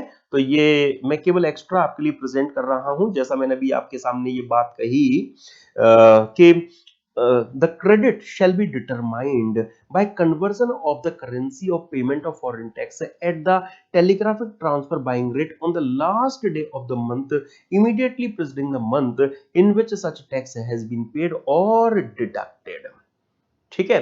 तो मतलब इन शॉर्ट अगर हम कहें तो जिस मंथ का टीडीएस होता है उस मंथ के लास्ट डे के टीटीबीआर से उसे कन्वर्ट किया जाता है, ओके। अब मैंने जब ये रूल 128 खोला ही है तो इसके कुछ पॉइंट्स जो आपको काम आने वाले हैं, चलो मैं एक काम करता हूं फ्रेंड्स, कुछ बातें आपके सामने इस रूल की रख ही देता हूं जिससे कि आप उस क्वेश्चन में और कंफर्ट फील करेंगे। ये जो रूल 128 है ना, इस रूल 128 में ये कह दिया गया है क्या कि जो भी इंडिया में रेजिडेंट एसएससी होंगे, इजी फॉर्म में प्रेजेंट कर रहा हूं, मेन जो चीजें हैं इस रूल की, वो जो इनफैक्ट इंडिया बेस्ड एसएससी हैं, जो भी रेजिडेंट एसएससी हैं, उन्होंने अगर कोई फॉरेन कंट्री में टैक्स अगर दिया है तो उनको क्रेडिट उनके हिसाब से नहीं, बल्कि इस रूल में जो दिए गए रूल्स रेगुलेशंस हैं उनके अकॉर्डिंगली ही इस रूल में बताई गई एक्सटेंट तक ही केवल अलाउड होगा। तो बाहर उन्होंने जो भी टैक्स पे किया टीडीएस के तौर पर या अदरवाइज, उसका क्रेडिट रूल के हिसाब से मिलेगा। और जो यहां बात चल रही है कि हम किसका क्रेडिट आपको अलाउ करने वाले हैं, फॉरेन टैक्स का ना, जो आपने पे किया, तो फॉरेन टैक्स का मतलब हम किससे यहां पर लेंगे। रूल कहता है कि अरे वो डीटीडब्ल्यू वाली कंट्री में अगर आपने टैक्स दिया है, अगर वो फॉरेन कंट्री या फॉरेन टेरिटरी जिसके साथ इंडिया का डीटीडब्ल्यू रहा है, वहां अगर आपने टैक्स पे किया है, तो हम क्रेडिट के लिए जो फॉरेन टैक्स बेस बनाएंगे वो होगा the tax covered under the said agreement. मतलब उस डीटीडब्ल्यू में जो टैक्स कवर्ड है कि इसको क्रेडिट के लिए कंसीडर किया जाएगा, तो बस उसी को कंसीडर किया जाएगा। ठीक है, राइट फ्रेंड्स, कि अगर आपने फॉरेन कंट्री में सपोज एक एक्स टैक्स लगता है, एक वाई टैक्स लगता है, एक जेड टैक्स लगता है, ट्रीटी कहती है कि केवल एक्स टैक्स का क्रेडिट मिलेगा, तो केवल एक्स टैक्स का ही क्रेडिट हम आपको अलाउ करेंगे। हम आपने जो वहां टैक्स वाई और जेड दिया उसको यहां कोई तवज्जो नहीं देंगे। रूल 128 माय डियर फ्रेंड्स ये कहता है। ठीक है, अच्छा, और बाकी जिस कंट्री के साथ इंडिया का डीडीडब्ल्यू नहीं है उसके लिए फॉरेन टैक्स का मतलब क्या, जो सेक्शन 91 में हमने देख रखा है कि भाई इंडिया के एवरेज रेट ऑफ टैक्स से टैक्स निकालना डबल टैक्स इनकम पर, बाहर के एवरेज रेट ऑफ टैक्स से टैक्स निकालना, लोअर का क्रेडिट हम देंगे, तो वो फॉरेन टैक्स का मतलब लिया जाएगा। ठीक है फ्रेंड्स, अच्छा, क्रेडिट के लिए केवल और केवल टैक्स का अमाउंट लेंगे हम जिसमें सरचार्ज सेस आएगा, लेकिन कोई पेनल्टी इंटरेस्ट बाहर जो आपने दी उसके क्रेडिट की यहां बात मत करना। डिस्प्यूटेड टैक्स के रिस्पेक्ट में जो क्रेडिट है वो जब डिस्प्यूट सेटल हो जाएगा तब मिलेगा। ये जो हम already double tax and relief में रिफ्रेश करके आए हैं सेक्शन 155 सबसेक्शन 14A से, वही चीज रूल 128 में कॉपीड है। ठीक है, अच्छा, जो क्रेडिट आपको अलाउ किया जाएगा, जो फॉरेन टैक्स आपने पे किया जिसका क्रेडिट हम आपको अलाउ यहां पर करेंगे, वो बेसिकली जो आपका यहां टैक्स बनता है उस डबल टैक्स इनकम पर, और जो आपने फॉरेन कंट्री में टैक्स दिया जो भी लोअर होगा उसका क्रेडिट देंगे, और उससे रिफंड नहीं बन सकता कि अगर आप बाहर टैक्स ज्यादा पे करके आए हो तो दैट शैल बी इग्नोर्ड। ये बात अभी कही थी ना मैंने आपको कि रिफंड नहीं बन सकता कि आप बाहर टैक्स ज्यादा दे के आओ और यहां पर चाहो कि रिफंड मिल जाए ना। और एक बहुत जरूरी बात ये भी है कि आप फॉरेन कंट्री का टैक्स अगर चाहते हो कि हम आपको यहां अलाउ करें, तो आपको कुछ पर्सनल ऑब्लिगेशंस भी फुलफिल करने होंगे।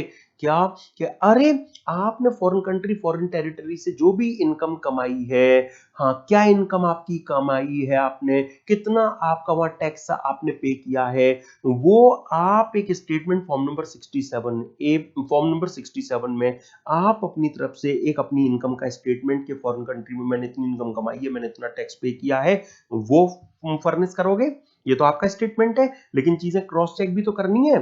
हाँ, तो इसके लिए आप एक सर्टिफिकेट या स्टेटमेंट जिसमें इनकम का नेचर, कितना आपका टीडीएस हुआ, वो अब आप वहां की टैक्स अथॉरिटी से लेकर फर्निश करो, या जो रिस्पॉन्सिबल पेयर आपका उस फॉरेन कंट्री में रहा उससे वो एक सर्टिफिकेट स्टेटमेंट लेकर आप फर्निश करो, या खुद के द्वारा साइंड स्टेटमेंट भी दे सकते हो, लेकिन इस केस में आपको आपने जो टैक्स पे किया है उसकी काउंटर फाइल वगैरह, आपका टीडीएस हुआ है तो वहां का टीडीएस सर्टिफिकेट वगैरह अटैच करना होगा।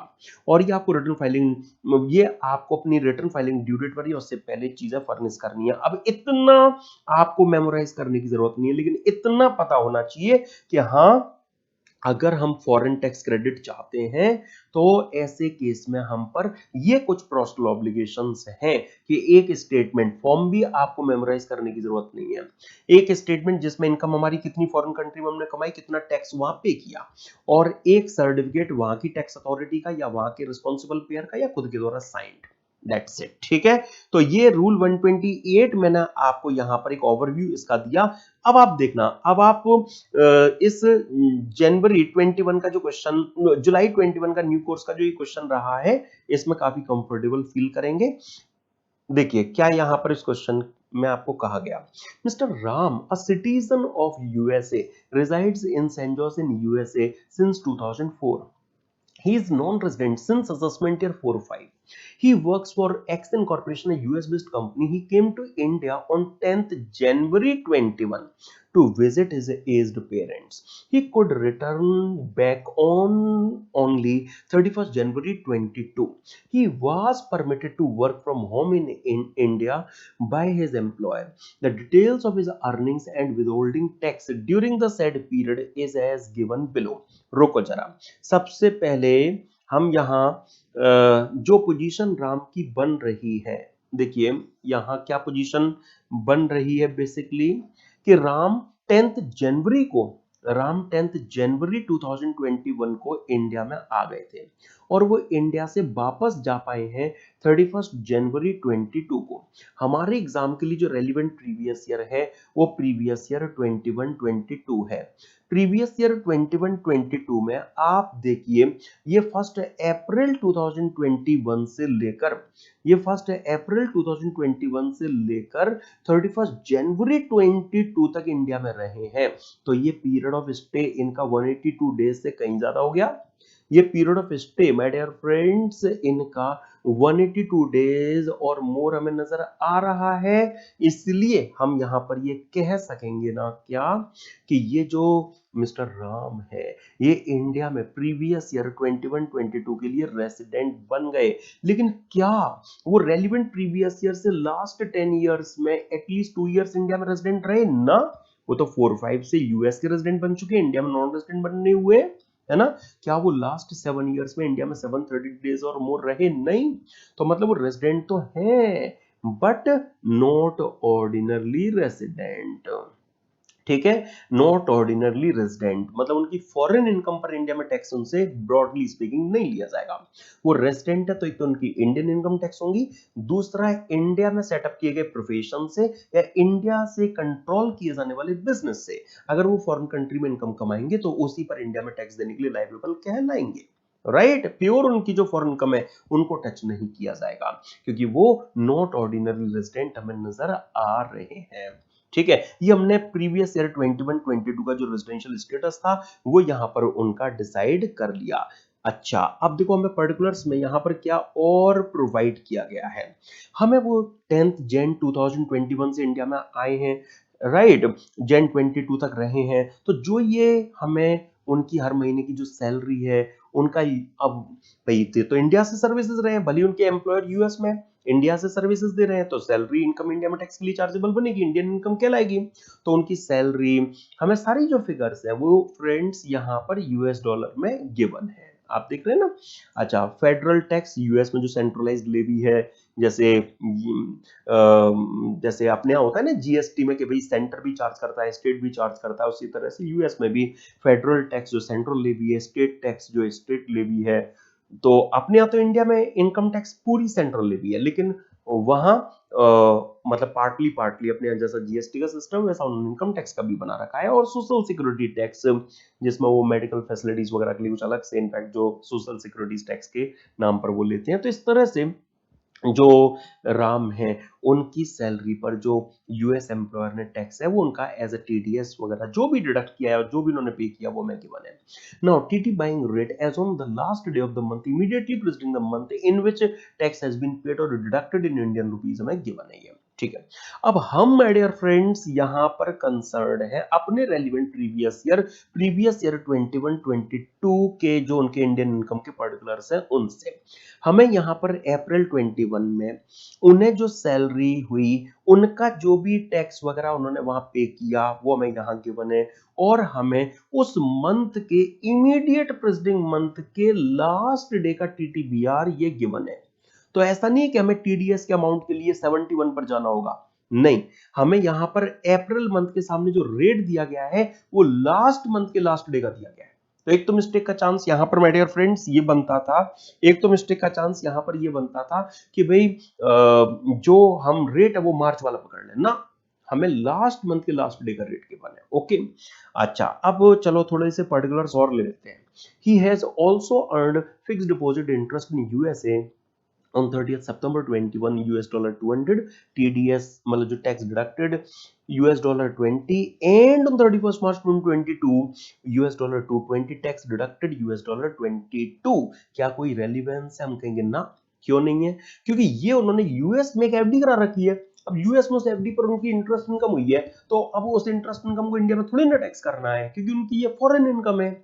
जब इन पर इनका इंडिया में टैक्स होना ही नहीं है, तो या इन पर टीडीएस उनका क्या कटाया हुआ, क्या मतलब है? ये केवल कंफ्यूज करने के लिए इंफॉर्मेशन आपको दी गई। अब मेन पैराग्राफ देखिए, as per article 2 of the DDA, the taxes covered for credit are federal income taxes imposed by IRC, that is Internal Revenue Code, but excluding social security taxes।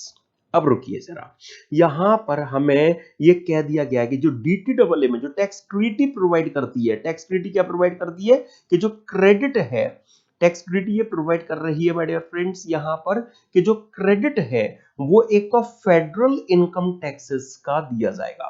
Federal income tax का जो credit है वो allow किया जाएगा, तो मतलब state tax का scope खत्म। राइट, मैं रूल 128 के अकॉर्डिंगली आपको लेकर चल रहा हूं। राइट, तो यहां पर फेडरल टैक्स का जो क्रेडिट है वो अलाउ किया जाएगा, तो स्टेट टैक्स का स्कोप खत्म। और फेडरल इनकम टैक्स का भी जो क्रेडिट आपको अलाउ किया जाएगा वो एक्सक्लूडिंग एसएसटी अलाउ किया जाएगा। तो अब ये जो एसएसटी की फिगर दी गई है वो फेडरल टैक्स में इंक्लूडेड है या अलग से दी गई है, वो क्लियर नहीं है। तो वो आप जैसा एज्यूम करेंगे वैसा सॉल्यूशन दे सकेंगे। जैसे हम मान लेते हैं कि एसएसटी की फिगर हमें अलग से दी गई है, तो मान लेते हैं कि ये federal tax other than SST है, एक मिनट के लिए मान लिया, तो इसी का जो क्रेडिट है वो यहां पर अलाउ होना है। राइट फ्रेंड्स, ओके, तो ये देखिए अभी आपने रूल 128 जो देखा है, उस रूल 128 में मैंने इस चीज को हाईलाइट भी किया था, आपने देखा राइट ना फ्रेंड्स? वहां रूल 128 में मैंने इस चीज को हाईलाइट भी किया कि अगर डीटीडब्ल्यूए है तो जो फॉरेन टैक्स जिसका क्रेडिट आपको यहां अलाउ किया जाएगा उसका meaning tax covered under the said agreement से लिया जाएगा, उसी का क्रेडिट आपको यहां पर मिलना है। राइट, तो इसीलिए हमने कहा कि यहां बेसिकली जो फेडरल इनकम टैक्स है वो कंसीडरेबल है। Now return of income for AY 22-23 was filed on 25 August 2022। तो मतलब सैलरीड पर्सन के लिए ड्यू डेट तो 31 जुलाई बनती है, इन्होंने अगर अगस्त में 25 अगस्त को अगर रिटर्न फर्निश किया तो ये एक 1 मंथ का जो भी पेबल टैक्स अगर इनका कोई बनेगा, अगर बनेगा तो उस पेबल टैक्स पर 1 मंथ का 234A में इंटरेस्ट पे करने के लिए लायबल और कहलाएंगे।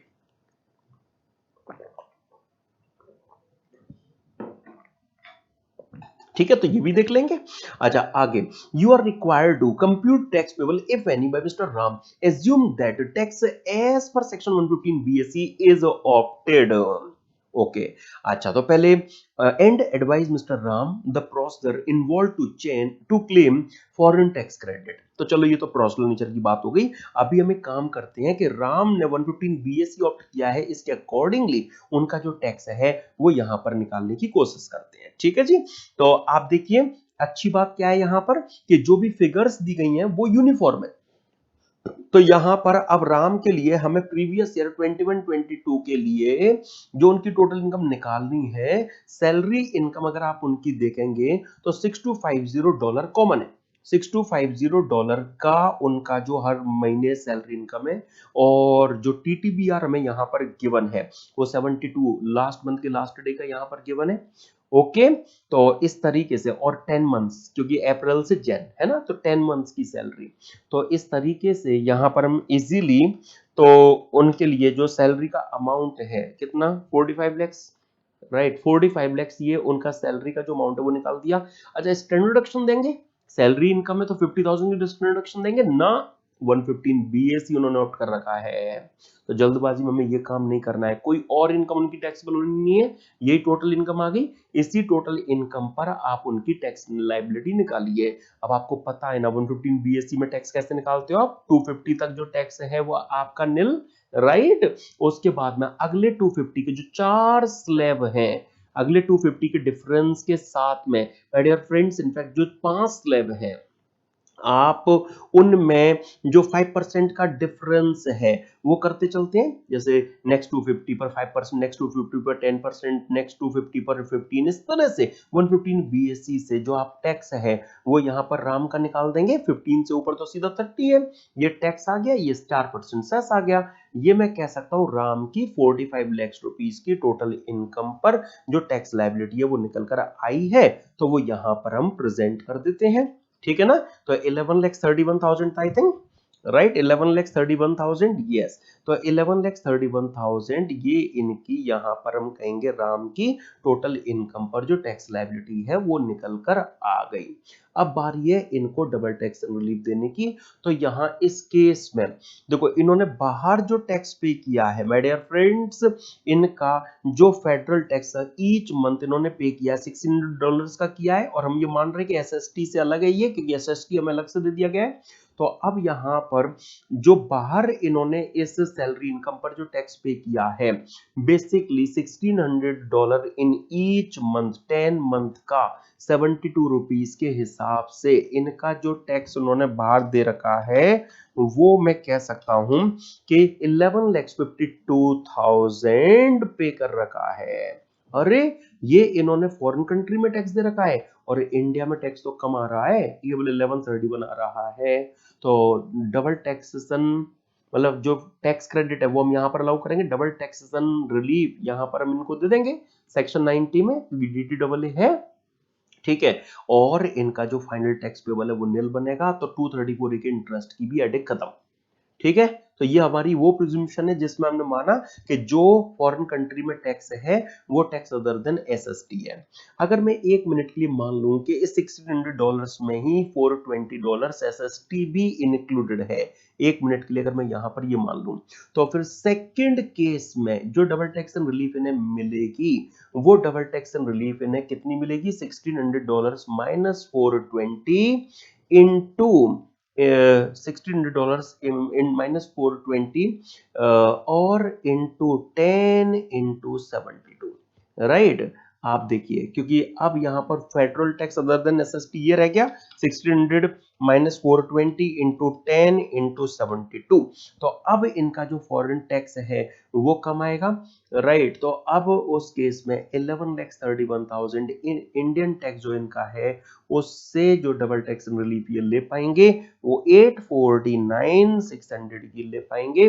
तो फिर इनका जो नेट टैक्स पेबल है वो बन जाएगा, net tax payable my dear friends, फिर इनका 1131 से एडजस्ट करूं तो 281,400 कहलाएगा, और इस पर इनकी 234 ए में इंटरेस्ट की भी 1 मंथ की लायबिलिटी फिर अराइज हो जाएगी। ठीक है, क्योंकि इन्होंने 1 मंथ जो पेमेंट है और रिटर्न है वो लेट फाइल किया है, तो 234 ए में इंटरेस्ट की भी लायबिलिटी, मतलब वो जो लाइन इन्होंने दी है ना उस लाइन का भी इस केस में जो यूज है वो हमें देखने को मिल जाएगा, ये वाली जो लाइन थी। ठीक है, ठीक है। तो जो ये हम वर्किंग कर रहे हैं ना फ्रेंड्स, कॉन्सेप्चुअली चीजें क्लियर होनी चाहिए आपको। आप देखिए यहां सॉल्यूशन में हमने जो ये डिस्कशन किया है ना यही सारी चीजें आपको यहां देखने को मिलने वाली है। तो फ्रेंड्स ये जो केस है यहाँ, इस केस में पहली जो सिचुएशन थी उस सिचुएशन में जो इनका हमने ये जब एज्यूम किया कि भाई जो फेडरल टैक्स है वो अदर देन एसएसटी है, ठीक है, तो उस केस में तो इनका जो फॉरेन टैक्स है वो टैक्स बड़ा हैवी चला गया, 1131 से भी ज्यादा चला गया, तो इसीलिए फिर इनकी टैक्स लायबिलिटी निल, राइट, इंटरेस्ट का मतलब ही नहीं होता।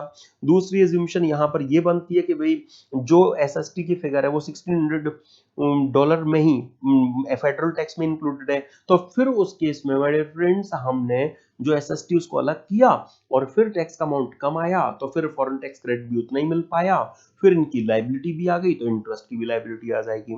और जो आपसे क्वेश्चन की दूसरी डिमांड है यहाँ कि आप प्रोसीजर भी बताइए, तो रूल 128 में हमने जो डिस्कस किया था ना, क्या प्रोसीजर के लिए कि एक स्टेटमेंट के यूएसए ने क्या इनकम हुई है, कितना उन्होंने व्हाट टैक्स पे किया है वो फर्निश करेंगे, ठीक है। और दूसरा एक सर्टिफिकेट स्टेटमेंट जहां फॉरेन टैक्स अथॉरिटी से लेकर दो या फिर आप अपने एम्प्लॉयर से लेकर दो या आप अपने द्वारा साइन फर्निश कर दो। ये सजेस्टेड सॉल्यूशन है, एग्जामिनर बस केवल इतनी नॉलेज आपसे टेस्ट करते हैं, नॉट मोर देन दैट, उससे ज्यादा नहीं। ओके, प्लीज देखिए। तो एक अच्छा क्वेश्चन था जो आपको फ्रेंड्स ये जुलाई 21 न्यू कोर्स में दिया गया। मैं उम्मीद करता हूं कि कुछ चीजें जो इसके बैकग्राउंड में मैंने आपके साथ शेयर की हैं, कुछ अलग रूल्स की, वो भी आपको क्लियर हुई होंगी अच्छे से, और रेजिडेंशियल स्टेटस की डिटर्मिनेशन में तो कोई दिक्कत आई नहीं होगी। और क्वेश्चन में ऐसा बहुत ज्यादा टेक्निकल आई होप फील नहीं हो रहा होगा। जो टैक्स निकालना, रिलीफ देना, जो सेकंड एज्यूम्पशन का होना, उसमें जो चाहिए चीज का पिक्चर में आना, वो सब आई होप आपको क्लियर हो रहा होगा। ठीक है, तो आइए अब बारी है थोड़ा सा आगे बढ़ने की। चलिए मैं आपको ले चलता हूं अगले क्वेश्चन में। वैसे ये ज्यादा टेक्निकल क्वेश्चन है नहीं, थोड़ा सा डिडक्शन की नॉलेज आपसे टेस्ट की जाएगी और कुछ इसमें खास है नहीं। देखिए, लेकिन फिर भी एक बार और अच्छे से प्रैक्टिस हो जाए इसके लिए रख देता हूं इस क्वेश्चन को भी आपके सामने। Mister Naveen, an individual resident in India aged 52 years, earned royalty income of rupees 15 lakhs from XY Incorporation of Canada for writing articles in journals and newspapers for the year ended 31st March 2022. He received only 12 lakhs 50,000. He received only 12 lakhs 50,000 during the previous year 21-22, and the balance is outstanding as on 31st March 2022. He maintains cash system of accounting for royalty income. Okay, तो जो उन्होंने receive किया वही considerable है। क्या 80 QQB मिलेगा? Then answer is no. ध्यान रखना फ्रेंड्स, जनरल न्यूज़पेपर के केस में, जनरल न्यूज़पेपर मैगजीन के केस में, याद है टीक्यूक्यूबी में आपने देख रखा है ना, browser, tracts, pamphlet, general newspaper, text book for schools, ये कुछ एक्सक्लूजन है जो वहां पर एग्जिस्ट कर रहे हैं। तो यहाँ 80 क्यूक्यूबी का स्कोप नहीं है, चाहे भले ही इन्हें 80 चाहे भले ही इन्हें रॉयल्टी की इनकम हुई है। तो 1250 कंसीडरेबल होगा, 80 क्यूक्यूबी नहीं मिलेगा। आगे देखिए क्वेश्चन क्या कहता है friends. Yes, he also earned a rental income of 240 gross from a house situated in Canada. Municipal taxes paid in respect of the house amounted to rupees 10,000, which is not allowed as deduction in Canada. DDAA between India and Canada provides for tax at the rate 15% in Canada without prejudice to the taxation of the same income in India. तो अब यहाँ भी वही बात, 240 की इनकी जो rental income है 10,000 रुपीज का एमटी माइनस करने के बाद नेट एनुअल वैल्यू, उसके बाद 30% का डिडक्शन। ठीक है, इस तरह की चीजें कंसीडरेशन में ली जाएंगी। हाउस प्रॉपर्टी की फाइनल टैक्सेबल इनकम निकल कर आएगी, वो भी डबल टैक्स्ड इनकम कहलाएगी। एक डबल टैक्स्ड इनकम इनकी रॉयल्टी इनकम हो रखी है। ठीक है ना। अच्छा, आगे देखिए, he further received rupees 3,50,000 during the year as dividend from X Limited, an Indian company, on 1st April 2021. अब आप देखिए यहां पर ये जो इनकम्स थी इनमें क्या था कि यस फ्रेंड्स, तो यहां इस केस में उनको डिविडेंड की जो इनकम है, वो डिविडेंड की इनकम कितनी रिसीव हुई है? 3,50,000 की। तो हम ये यहां पर कंसीडरेशन में ले लेंगे। अच्छा, he took an education loan. Yes, he took an education loan from bank for his son who was pursuing MBA. Annual repayment of loan and interest amounted to rupees 120 and 24,000 respectively. Compute the total income and tax payable Mr. Naveen in India for AY 2023, assuming that he doesn't opt for section 115 BSc. अब इसमें एक दो अच्छे points जो हैं मैं वो friends आइए आपको हाईलाइट करना स्टार्ट करता हूं। सबसे पहले इन्होंने कैश सिस्टम ऑफ अकाउंटिंग केवल रॉयल्टी इनकम के लिए अडॉप्ट किया है। तो रॉयल्टी इनकम जो इन्होंने अर्न की है 15, हम वो पूरी टैक्स नहीं करेंगे, केवल 1250 टैक्स करेंगे, राइट, और 80 क्यूबी भी नहीं देंगे। एक बात यहां कंसीडरेशन में आपको ये लेनी है। लेकिन जो रेंटल इनकम है जो उन्होंने अर्न किया है उसके बेस पर हम यहां पर उनका जो भी अमाउंट बनता है 240 माइनस 10,000, 230 का 70%, क्योंकि 30% स्टैंड डिडक्शन मिलनी है, तो 1,61,000 टैक्स करेंगे। डिविडेंड इनकम आप देखिए 350 उनको रिसीव हुआ है। अब डिविडेंड अगर एक इंडियन कंपनी से मिला है तो पक्का इंडियन कंपनी ने सेक्शन 194 में 10% टीडीएस काटा होगा। तो मतलब डिविडेंड इनकम उन्होंने रिसीव किया 350, लेकिन उस पर 10% डिविडेंड पर जो टीडीएस है वो हुआ होगा। उसके बाद जो रिजल्ट आएगा वो यहां पर अदर सोर्सेज में कंसीडरेबल फिगर टैक्सेशन के लिए कहलाएगी। तो एक तो ये जो हिडन पॉइंट है वो आपने आइडेंटिफाई करना है। तो कैश सिस्टम केवल रॉयल्टी इनकम के लिए उन्होंने अडॉप्ट किया है। ठीक है, तो एक चीज आपने ये यहां पर कंसीडरेशन में लेकर जरूर चलनी है। दूसरी बात आपको याद होगा, इंटर लेवल से आपने देख रखा है कि एजुकेशन लोन का प्रिंसिपल अमाउंट डिडक्टेबल नहीं होता, लेकिन जो इंटरेस्ट उन्होंने दिया है उसकी 80E में वो डिडक्शन ले पाते हैं, तो इस पर 80E उनको मिल सकेगा। ठीक है, चलो रिलीफ की बात तो बात की है, पहले हम टोटल इनकम उनकी नॉर्मली निकालते हैं। तो रेंटल इनकम के लिए जो हम कामेस वाले क्वेश्चन से करते आ रहे हैं वही चीज यहां पर है। ठीक है friends, royalty income receipt basis पर ले ली हमने। ठीक है, ओके, और डिविडेंड की जो इनकम है मेनली यहाँ ये वाली जो चीज है वो आपने कंसीडरेशन में लेनी थी। जीटीआई के बाद इंटरेस्ट अलाउड हो जाएगा, ये टोटल इनकम राउंड ऑफ के साथ ये आएगा। टोटल इनकम पर टैक्स आप निकालोगे, नॉर्मली टैक्स निकालना है स्लैब रेट्स से। 115 बीएसई तो अगले ने ऑप्ट किया नहीं है, ये यहां पर आपने टैक्स निकाल दिया। अब आप इनको फॉरेन टैक्स क्रेडिट अलाउ करोगे। रॉयल्टी इनकम देखो, कनाडा में इनकी जो इनकम हुई है बेसिकली रॉयल्टी की इनकम हुई इनको, इसके अलावा इनको वहां पर रेंटल इनकम हुई है। ठीक है ना फ्रेंड्स, रॉयल्टी इनकम इनकी ये ले लेनी है क्योंकि 80 में तो मिलना नहीं है, रेंटल इनकम आपको ले लेनी है। तो ये जो दो इनकम है आप कनाडा में, इनकी जो ये दो इनकम है इनको आप कंसीडरेशन में लेकर चलेंगे। ठीक है, यस, तो आप देखिए इन दोनों का जो टोटल निकल कर आएगा, आप वो टोटल निकालेंगे, ये आ गया। और जो कनाडा में टैक्स रेट है वो आपने क्वेश्चन में देखा था अभी 15% का था, और यहां पर जो टैक्स आपका बन रहा है बेसिकली, एक सेकेंड, यस यस, तो ये 1411 तो आपको पता है कि टोटल इनकम मतलब कनाडा की डबल टैक्स इनकम ये जो इनकी बन रही है। इंडिया का जो टैक्स है वो यस ये वाली फिगर, यहाँ पर इंडिया में आप टोटल इनकम पर इतना टैक्स दे रहे हैं तो रेट अकॉर्डिंगली आपकी यहाँ ज्यादा बन रही है, ज्यादा टैक्स आ रहा है। रिलीफ किसकी मिलेगी, विच एवर इज लोअर की, ये फाइनल टैक्स लायबिलिटी कहलाएगी, और ये यहाँ पर राउंड ऑफ करके टैक्स आ जाएगा। ठीक है, और इंस्टीट्यूट ने पहली बार इस क्वेश्चन में कहा कि रॉयल्टी इनकम को आप अदर सोर्सेज में भी दिखा सकते हो। हमने पीजीबीपी में इसको शो कर रखा है, आप इसे अदर सोर्सेज में भी दिखा सकते हो। तो ये तो आपने इंटर लेवल से देख रखा है फ्रेंड्स ना कि रॉयल्टी इनकम के लिए वो पीजीबीपी में भी टैक्सेबल हो सकती है, अदर सोर्सेज में भी जा सकती है। कॉन्सेप्चुअली अगर आपकी रॉयल्टी इनकम की वार्निंग वाली एक्टिविटी, अगर बिजनेस एक्टिविटी आप उस तरह का काम कर रहे हैं तो पीजीबीपी में, और अगर वो आपकी एडिशनल एक्टिविटी है तो फिर वो अदर सोर्सेस में, राइट।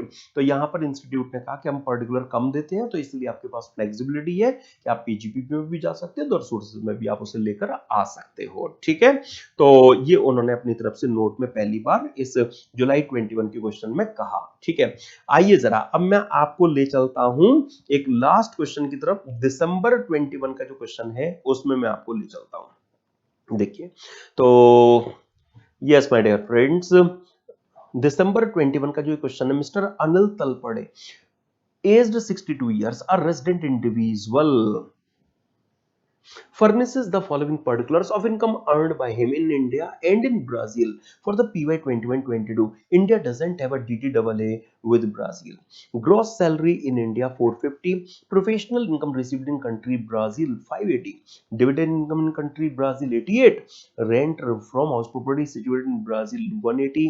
Okay, तो interest income on FDR with Bank of Baroda Pune branch 62,000, paid interest on housing loan to Punjab National Bank Pune branch for the residential property where he and his family resides 2 lakhs, investment in PPF 150, medical insurance premium paid for himself 32. Assume the tax rate in Brazil 16%. Compute total income tax liability of Mr. Anil for the EY 22-23, assuming he opts, देखिए friends, हाँ, assuming he opts for section 115 BSc complying with all the necessary rules. अब देखिए, अब आपको यहाँ पर अगर वो 115 BSc ऑप्ट कर रहे हैं तो इससे स्टैंडर्ड डिडक्शन का इफेक्ट खत्म, राइट, स्टैंडर्ड डिडक्शन नहीं मिल पाएगी इससे, एक बात। दूसरी बात, अगर वो इंटरेस्ट से चाहे कि टीटीटी भी मिल जाए, नहीं मिल पाएगा, भले ही सीनियर सिटीजन है। ठीक है, 80 भी खत्म। यहां पर अगर वो चाहे कि उन्हें सेक्शन 24B में ये जो हाउसिंग लोन का इंटरेस्ट अलाउड हो जाए, नहीं मिल पाएगा। 80C नहीं मिल पाएगा, 80D नहीं मिल पाएगा, ये सब खत्म, सारी इंफॉर्मेशन यूजलेस हो गई ना। ठीक है, मतलब इजी हो गया क्वेश्चन आपके लिए अब। ठीक है, तो अब आपने करना क्या है, सैलरी इनकम 450 पकड़नी है, इसके बाद में आपने पीजीबीपी में 580, अदर सोर्सेज में 88, हाउस प्रॉपर्टी में 180 का 70%, क्योंकि 30% स्टैंडर्ड डिडक्शन तो दोगे, यस स्टैंडर्ड डिडक्शन तो मिलेगी। अच्छा, ये इंटरेस्ट इनकम अदर सोर्सेज में चली गई, ये इंटरेस्ट की फिगर बेकार है, पीपीएफ मेडिकल इंश्योरेंस प्रीमियम बेकार है। टोटल इनकम निकालो, टैक्स लायबिलिटी निकालो। सीनियर सिटीजन है, क्या 3 लाख की बेसिक एग्जम्पशन लिमिट मिलेगी ना, 115 बीएससी में तो 250 एग्जाम्प्ट है, उसके बाद तो वो 5, 10, 15 वाला स्लैब चालू हो जाएगा। तो यहाँ इस क्वेश्चन में सबसे पहले तो आप उनकी जो टोटल इनकम है वो नॉर्मली निकालोगे, सैलरी इनकम, हाउस प्रॉपर्टी की income, PGBP, interest, dividend, GTI कोई डिडक्शन नहीं मिल पाएगी, ये आ गई टीआई।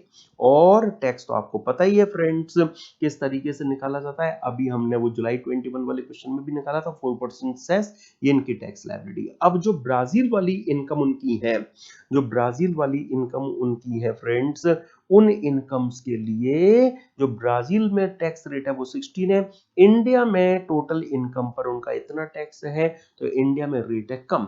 तो बस फिर क्या बचा, जो उनकी डबल टैक्स इनकम है उस डबल टैक्स इनकम पर आप इंडिया के रेट से टैक्स निकालोगे, इस टैक्स की हम आपको रिलीफ देंगे। ये नेट टैक्स लास्ट फिगर 5 से कम है, इसीलिए उसको इग्नोर कर देंगे, ये अनिल की फाइनल टैक्स लायबिलिटी कहलाएगी। तो फ्रेंड्स यहाँ पर डबल टैक्स इनकम में दिक्कत नहीं होनी चाहिए। ये कौन कौन सी इनकम आ गई, तो देखो ना आप, जो ब्राजील में उनकी हाउस प्रॉपर्टी वाली इनकम है, जो ब्राजील में उनकी पीजीबीपी वाली इनकम, जो उनकी ब्राजील में पीजीबीपी वाली इनकम और डिविडेंड वाली इनकम है, तो ये तो 3 इनकम है जो यहाँ पर सेम टू सेम कंसीडर की गई है, नथिंग एल्स। तो ब्राजील का जो रेट है वो ज्यादा है, इंडिया का जो रेट है वो कम आया है, इसलिए इस डबल टैक्स इनकम पर जो टैक्स रिलीफ है उन्हें इंडिया वाले रेट से माय डियर फ्रेंड्स अलाउ कर दी गई है। ठीक है, तो double tax and relief chapter से रिलेटेड जो ढेर सारे क्वेश्चंस आपको दिए गए हैं, उन क्वेश्चंस को हमने यहाँ पर अब हम कह सकते हैं मतलब ऑलमोस्ट ऑल वैरायटीज के जो क्वेश्चंस है, जो क्वेश्चंस है वो सारे क्वेश्चंस यहाँ पर कवर कर लिए हैं। और आज के सेशन में फ्रेंड्स हमारा आगे जो एजेंडा है उसमें मुझे गार से रिलेटेड जो क्वेश्चंस है वो आपको और रिफ्रेश कराने, वैसे तो मैं गार के ऑल कॉन्सेप्ट्स आपको रिफ्रेश करा चुका हूं, केस स्टडीज के साथ ही हमने लास्ट रिवीजन सेशन में वो रिफ्रेश किए थे, लेकिन अब बारी है उससे रिलेटेड जो क्वेश्चंस है उनको और कवर करने की। तो सबसे पहले दिसंबर 21 के क्वेश्चन से चीजों को स्टार्ट करते हैं। अच्छा, मैं चलो रिवीजन सेशन में हमने जो चीजें डिस्कस की थी ना, जहां जरूरत पड़ेगी वहां से इन्हें कनेक्ट भी आपको कराता चलूंगा। फ्रेंड्स देखिए, messrs Highway Drive Limited incorporates a wholly owned subsidiary messrs Highway Roads Limited in India during the financial year 16-17. Its main business is to develop infrastructure facility and is eligible for deduction under Section 80IA. Accordingly, the company has claimed deduction under Section 80IA for the AY 2023. आपको दो case दिए गए हैं, can GAAR be invoked in both the instances mentioned above. अब एक एक करके जरा केस देखिए। Highway Roads Limited derives income other than income from developing housing infrastructure facility and discloses such income as income from developing infrastructure facilities and thus enjoying benefit under section 80IA। ये क्या कर रहे हो आप, ये आप facts का misrepresentation कर रहे हो। आपने इनकम कमाई है other than from developing infrastructure facility और आप उसको डिस्क्लोज कर रहे हो as income from developing infrastructure facility. ये क्या हो रहा है, ये आप फैक्ट्स का मिसरिप्रेजेंटेशन कर रहे हो, तो ये तो टैक्स इवेजन है। और गार के प्रोविजन टैक्स अवॉइडेंस के केस पर एप्लीकेबल होते हैं, उस टैक्स अवॉइडेंस के केस पर जिसके लिए सार ना हो। तो ये तो टैक्स अवॉइडेंस का केस ही नहीं है, ये तो टैक्स इवेजन का केस है, इसलिए यहां तो गार के प्रोविजन से एप्लीकेबल हो क्वेश्चन ही अराइज नहीं होता, क्योंकि ये टैक्स अवॉइडेंस का केस ही नहीं है। ओके, ये टैक्स इवेजन का केस होने की वजह से यहां गार के प्रोविजन अट्रैक्टेड नहीं होंगे। ओके, चलो दूसरा केस देखना जरा, क्या यहां पर आपको दिया गया। अगला केस फ्रेंड्स ये देखिए, Highway Roads Limited purchases the supplies for the development of infrastructure facilities from messrs Highway Drive Limited at a price lesser than the fair price, thus transferring the income of Messrs Highway Drive Limited to Messrs Highway Roads Limited and enjoying the benefit of Section 80IA on such income। आप देखिए अब यहां पर क्या हो रहा है, अब यहां इस केस में जो ये इंडियन सब्सिडरी है हाईवे रोड्स लिमिटेड, ये जो इंडियन सब्सिडरी है, ये फेयर से लोअर प्राइस पर जो सप्लाईज है वो अपनी होल्डिंग से परचेज कर रही है, जिससे होल्डिंग को इंडिया में सेल्स कंसिडरेशन कम रखना पड़े, प्रॉफिट कम दिखाना पड़े, उनका टैक्स बच जाए। नो डाउट इंडियन सब्सिडी को खर्चा कम बुक करने को मिलेगा, उनका प्रॉफिट ज्यादा आएगा, लेकिन वो 80 IA में डिडक्शन ले पा रही है। ठीक है, तो मतलब जो फॉरेन जो इनकी होल्डिंग कंपनी है, उस होल्डिंग कंपनी का जो प्रॉफिट है वो सब्सिडरी पर शिफ्ट हो गया, सब्सिडरी को परचेज एक्सपेंस कम क्लेम हो पाया, प्रॉफिट उनका ज्यादा आया, लेकिन उन्हें कोई चिंता नहीं है क्योंकि उन्होंने 80 IA का बेनिफिट एंजॉय कर लिया। तो ये तो क्या केस हो रहा है, ये यहां पर my dear friends transaction between eligible businessman and normal businessman जैसा केस हो गया। आप याद कीजिए, आपने डिडक्शन चैप्टर से सेक्शन 80 सबसेक्शन 10 में इस तरह का केस देख रखा है कि एओ के पास पावर है कि वो जो रीजनेबल प्राइस है उसे बेस बनाकर प्रॉफिट चेक करेगा, डिडक्शन उतने की देगा, बाकी डिसअलाउ कर देगा, टैक्स लगा देगा। 20 करोड़ से ज्यादा का अगर ये ट्रांजैक्शन है, इस तरह की ट्रांजैक्शन की एग्रीगेट वैल्यू अगर 20 करोड़ से ज्यादा है तो ये स्पेसिफाइड डोमेस्टिक ट्रांजैक्शन बन जाता है, ट्रांसफर प्राइसिंग रेगुलेशंस पिक्चर में आ जाते हैं। तो मतलब क्या कि जब स्पेसिफिक प्रोविजंस है, जब सार गिवन है, तो फिर गार की क्या जरूरत है। तो यहां ये जो केस है, इस केस में सार जब गिवन है तो फिर गार के जो प्रोविजंस है वो एप्लीकेबल नहीं होंगे। तो ये जो केस आप देख रहे हैं इसमें 80 सबसेक्शन 10 का ये फिट केस है, ट्रांजैक्शन वैल्यू थ्रेशोल्ड 20 करोड़ से ज्यादा है तो फिर उस केस में तो जो ट्रांसफर प्राइसिंग रेगुलेशंस है वो एप्लीकेबल हो जाएंगे। तो यहां इस केस में जो गार के लिए it is not the intention of the legislation to invoke GAAR in such situations, इसलिए रेवेन्यू को इस केस में गार इन्वोक करने की जरूरत नहीं है। ठीक है, लेकिन गार के सार के प्रोविजन साथ में हो सकते हैं। वो हमने कौन सा केस डिस्कस किया था, याद है आपको, अलग अलग ट्रांजेक्शन वाला, अलग अलग ट्रांजेक्शन वाला। ठीक है, कि किस तरह से दोनों चीजें कोएग्जिस्ट कर सकती हैं, हालांकि यहां पर उसकी जरूरत नहीं है। यहां तो सबसे बड़ी बात, अगर सार के प्रोविजन एप्लीकेबल हो रहे हैं तो गार का स्कोप खत्म, बात खत्म। ठीक है, तो याद है आपको गार के प्रोविजन जब हमने रिफ्रेश किए तो सबसे पहले मैंने स्ट्रेस दिया था जो एप्लीकेबिलिटी और नॉन एप्लीकेबिलिटी है उस एरिया पर। तो उसमें फ्रेंड्स हमने जो डिस्कशन किया था वही आपको यहाँ पर यूज में लेना था। तो ये टैक्स इवेजन का केस था इसलिए गार नहीं लग पा रहा, ये टैक्स अवॉइडेंस का केस है लेकिन सार है इसलिए गार नहीं लग पा रहा। ओके, आइए जरा जो केस स्टडीज हमने डिस्कस की थी, मैं उस तरह की जो चीजें हैं वो अब आपके सामने रखना स्टार्ट करता हूं। आपको याद है हमने गार को जब रिफ्रेश किया था, हमने माय डियर फ्रेंड्स जब गार को रिफ्रेश किया था तो वहां बेसिकली गार को जब हमने रिफ्रेश किया था तो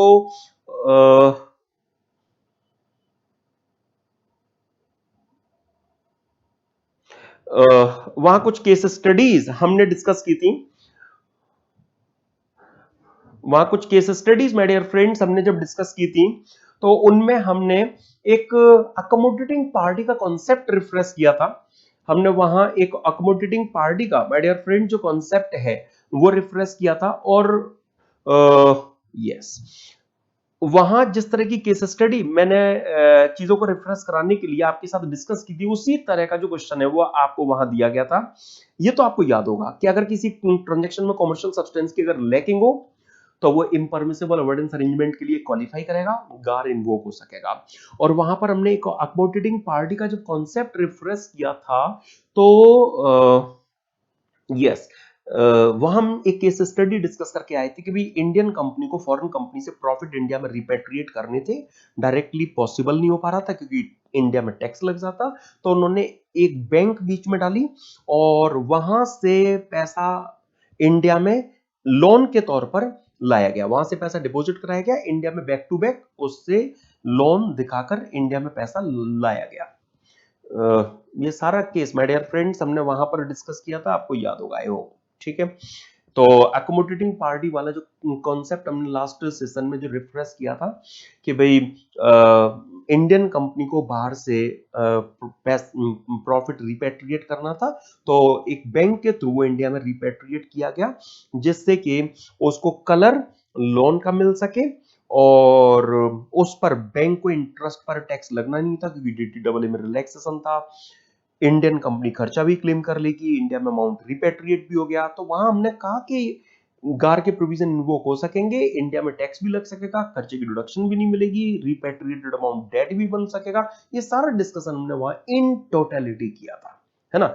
अब हमने जो केस यहां पर डिस्कस किया था कि भाई इंडियन कंपनी होल्डिंग थी और सब्सिडरी फॉरेन स्टेट में थी, है ना।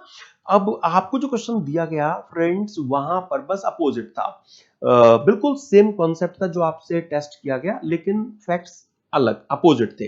अब वहां आपको इंडियन सब्सिडी देखने को मिलेगी, फॉरेन होल्डिंग होगी और इंडियन सब्सिडी से उन्हें फॉरेन कंट्री में प्रॉफिट रिपेट्रिएट करना था, तो एज डेट वो करना चाहेंगे बीच में मीडिएटर डालकर, क्योंकि फॉरेन कंपनी को इंडियन कंपनी से अगर नॉर्मली डिविडेंड मिलेगा तो इंडिया में 40% टैक्स लगेगा ना, राइट माय डियर फ्रेंड्स, उसको बचाने के लिए, ठीक है। तो अब उसके लिए देखो यहाँ नवंबर 2019 में जो क्वेश्चन आपको दिया गया, MNO limited in Mumbai is a wholly owned subsidiary of a holding company located in low tax jurisdiction. MNO Limited has accumulated profit of rupees 1500 lakhs. It deposited rupees 1000 lakhs in FD with a branch of foreign bank located in India. Based on the security of the deposit, the holding company located in low tax jurisdiction availed bank loan of rupees 700 lakhs. Is this an impermissible agreement lacking commercial substance? Support your answer with the applicable legal provision. अब देखिए ये जो case बन रहा है, इस case में हम क्या कहेंगे कि 700 लाख रुपीज से वो जो फॉरेन होल्डिंग कंपनी है वो बेनिफिटेड हो रही है। तो बेसिकली जो होल्डिंग कंपनी है जो लो टैक्स जुरिडिक्शन में एग्जिस्ट कर रही है वो 700 लाख रुपीज से फाइनली बेनिफिटेड हो रही है। उनको 700 लाख रुपीज का अमाउंट इंडिया से रिपेट्रिएट करना था, डायरेक्टली नहीं कर पा रही थी, तो यहां से डिपॉजिट कराया गया। बैंक को थोड़ा ज्यादा डिपॉजिट करोगे तभी वो लोन थोड़ा कम देंगी, इसलिए 700 lakh rupees since foreign holding को रिपेट्रिएट करना था, तो उसके लिए ये सब कुछ किया गया। अब सबसे पहले तो हम क्या कहेंगे कि ये जो बैंक है इसको बीच में लाने की जरूरत ही नहीं थी।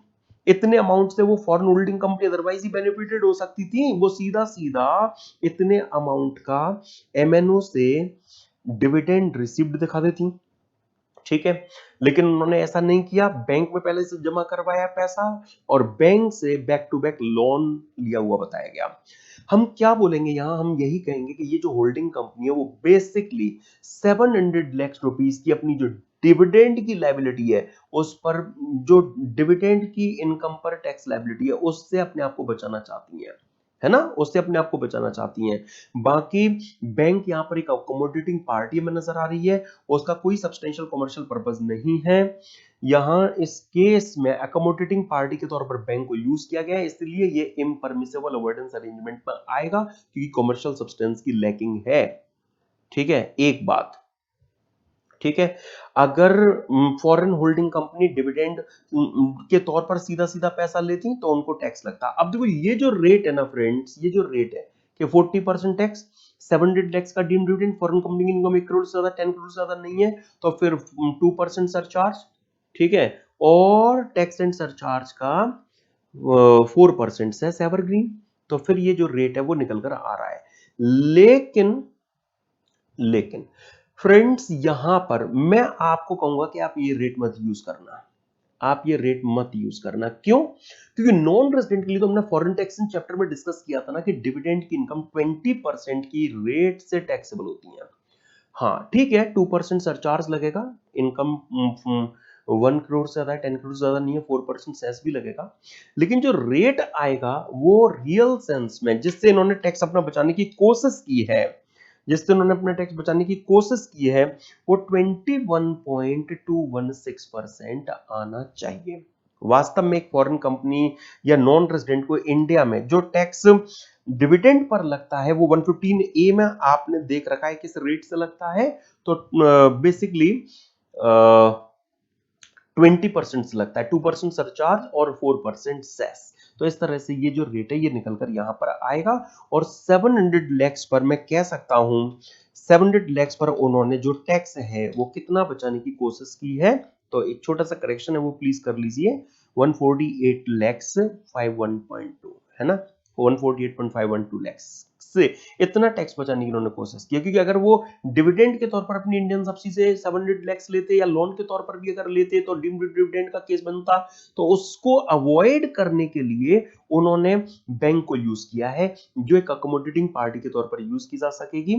लेकिन एक बात आप ये भी रिकॉल करें क्या कि अगर टैक्स बेनिफिट उस ट्रांजैक्शन से 3 करोड़ से ज्यादा नहीं है तो गार के प्रोविजन इन्वोक नहीं होंगे। याद आ रहा है आपको रूल जो हमने रूल इस रिलेशन में रिफ्रेश किया था लास्ट सेशन में, रूल 10 यू और यूए वो वाले, तो उनमें 3 करोड़ का थ्रेशोल्ड था। तो इस वजह से ये वाला जो अमाउंट है जो टैक्स बेनिफिट अवेल हो रहा है, अगर डिविडेंड के तौर पर अगर बताते इस अमाउंट को रिसीव किया हुआ तो वो 1.5 करोड़ के अप्रॉक्स हमें नजर आता।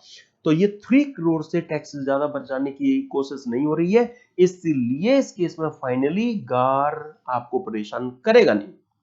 हालांकि इम्परमिसिबल अवॉइडेंस अरेंजमेंट है, कॉमर्शियल सब्सटेंस की लैकिंग है, बैंक इसमें अकोमोडेटिंग पार्टी है, लेकिन गार आपको परेशान क्यों नहीं करेगा, क्योंकि थ्रेशोल्ड ने आपको बचा लिया। केवल इतनी सी बात है फ्रेंड्स। तो ये जो केस स्टडी आपको गिवन है, आप गार के प्रोविजंस इन्वोकेबल है या नहीं है तो उसके लिए थ्रेशोल्ड को भी जरूर जरूर कंसीडरेशन में लेकर चलिएगा। ओके, आइए अब मैं, ये तो थ्योरेटिकल सा क्वेश्चन आपको दिया गया था कि राउंड ट्रिप फाइनेंसिंग में क्या आएगा, जहां सीधी सीधी फाइनेंसिंग हो सकती है वहां पर आप चीजों को राउंड राउंड घुमाओगे, है ना, तो राउंड ट्रिप फाइनेंसिंग में आएगा, जिसका कोई सब्सटेंशियल कमर्शियल पर्पस नहीं होता सिवाय टैक्स बेनिफिट अवेल करने के, है ना, तो वो राउंड ट्रिप फाइनेंसिंग में आएगा। अच्छा याद करो एक, अगर किसी असेट लोकेशन या एंटरप्राइज की ऐसी लोकेशन आप चूज कर रहे हैं जिसका कोई सब्सटेंशियल कमर्शियल पर्पस नहीं है सिवाय टैक्स बेनिफिट के, तो वो भी कमर्शियल सब्सटेंस की लैकिंग का केस कहलाएगा। और उसमें हमने पूरी केस स्टडी लास्ट सेशन में डिस्कस की थी। वहां परमिटेड ट्रांसफर वगैरह जैसी बातें भी मैंने आपके साथ में की थी। वहां पर गार के जो प्रोविजंस है वो इन्वोक हो सकते हैं। इस तरह का एक केस हम पूरा जो ये डिस्कस करके आए ना, मैंने तभी भी कहा था कि एग्जाम में आपको सेम टू सेम क्वेश्चन दिया गया था, और वैसा क्वेश्चन मैं अब आपके लिए प्रेजेंट करता हूं।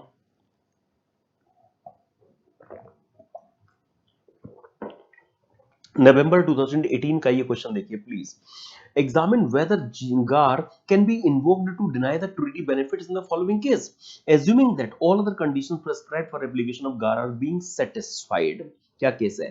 X Private Limited in Indian company and Y Private Limited 100% subsidiary of YAN Limited located in country A formed a joint venture company XY Private Limited in India. On 1st April 2021, as per the joint venture agreement, 51% of shares are held by X Private Limited and 49% are held by Y Private Limited in XY Private Limited. There is no other business activity in Y Private Limited. Now, देखो इसका background, Y Private Limited is designated as permitted transferee of YAN Limited. Permitted transfer means those shares of XY Private Limited are held by Y Private Limited. All rights of voting, management, right to sale, etc. are vested with YAN Limited. Okay, on 19th March 2022, the shares held by Y Private Limited and XY Private Limited are sold to P Private Limited, which is a group company of X Private Limited. As per the tax treaty between India and country A, there is no tax for capital gain either in source country or in country A.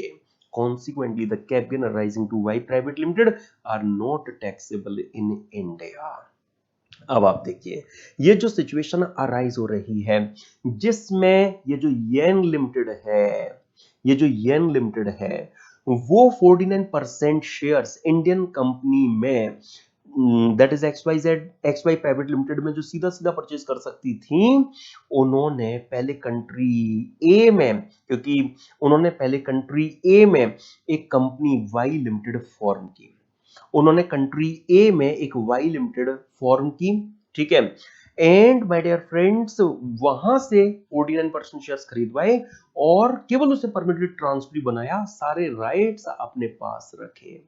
ये क्या हो रहा है, हम कहेंगे कि जो येन limited है, ये जो येन लिमिटेड है, ये केवल कंट्री ए की जो लोकेशन है वो वहां का जो ट्रीटी बेनिफिट है उसको एनकैश कराने के लिए उन्होंने कंट्री ए में वाई प्राइवेट लिमिटेड फॉर्म किया है ना, और उसका कोई सब्सटेंशियल कमर्शियल पर्पस है ही नहीं क्योंकि वाई प्राइवेट लिमिटेड में कोई अदर एक्टिविटी है ही नहीं, तो इसमें कमर्शियल सब्सटेंस की लैकिंग कही जाएगी। ये इम्परमिसिबल अवॉइडेंस अरेंजमेंट का केस बन जाएगा, गार के लिए ये फिट केस यहां पर कहलाएगा, क्योंकि गार के लिए जरूरी क्या है, क्या आपका main purpose tax benefit avail करना रहा हो, है ना माय डियर फ्रेंड्स। गार के लिए सबसे जो जरूरी चीज है वो क्या है कि main purpose tax benefit avail करना रहा हो, वो येन लिमिटेड का है ही, और टेंटेड एलिमेंट एग्जिस्ट करे, हाँ कमर्शियल सब्सटेंस की लैकिंग है।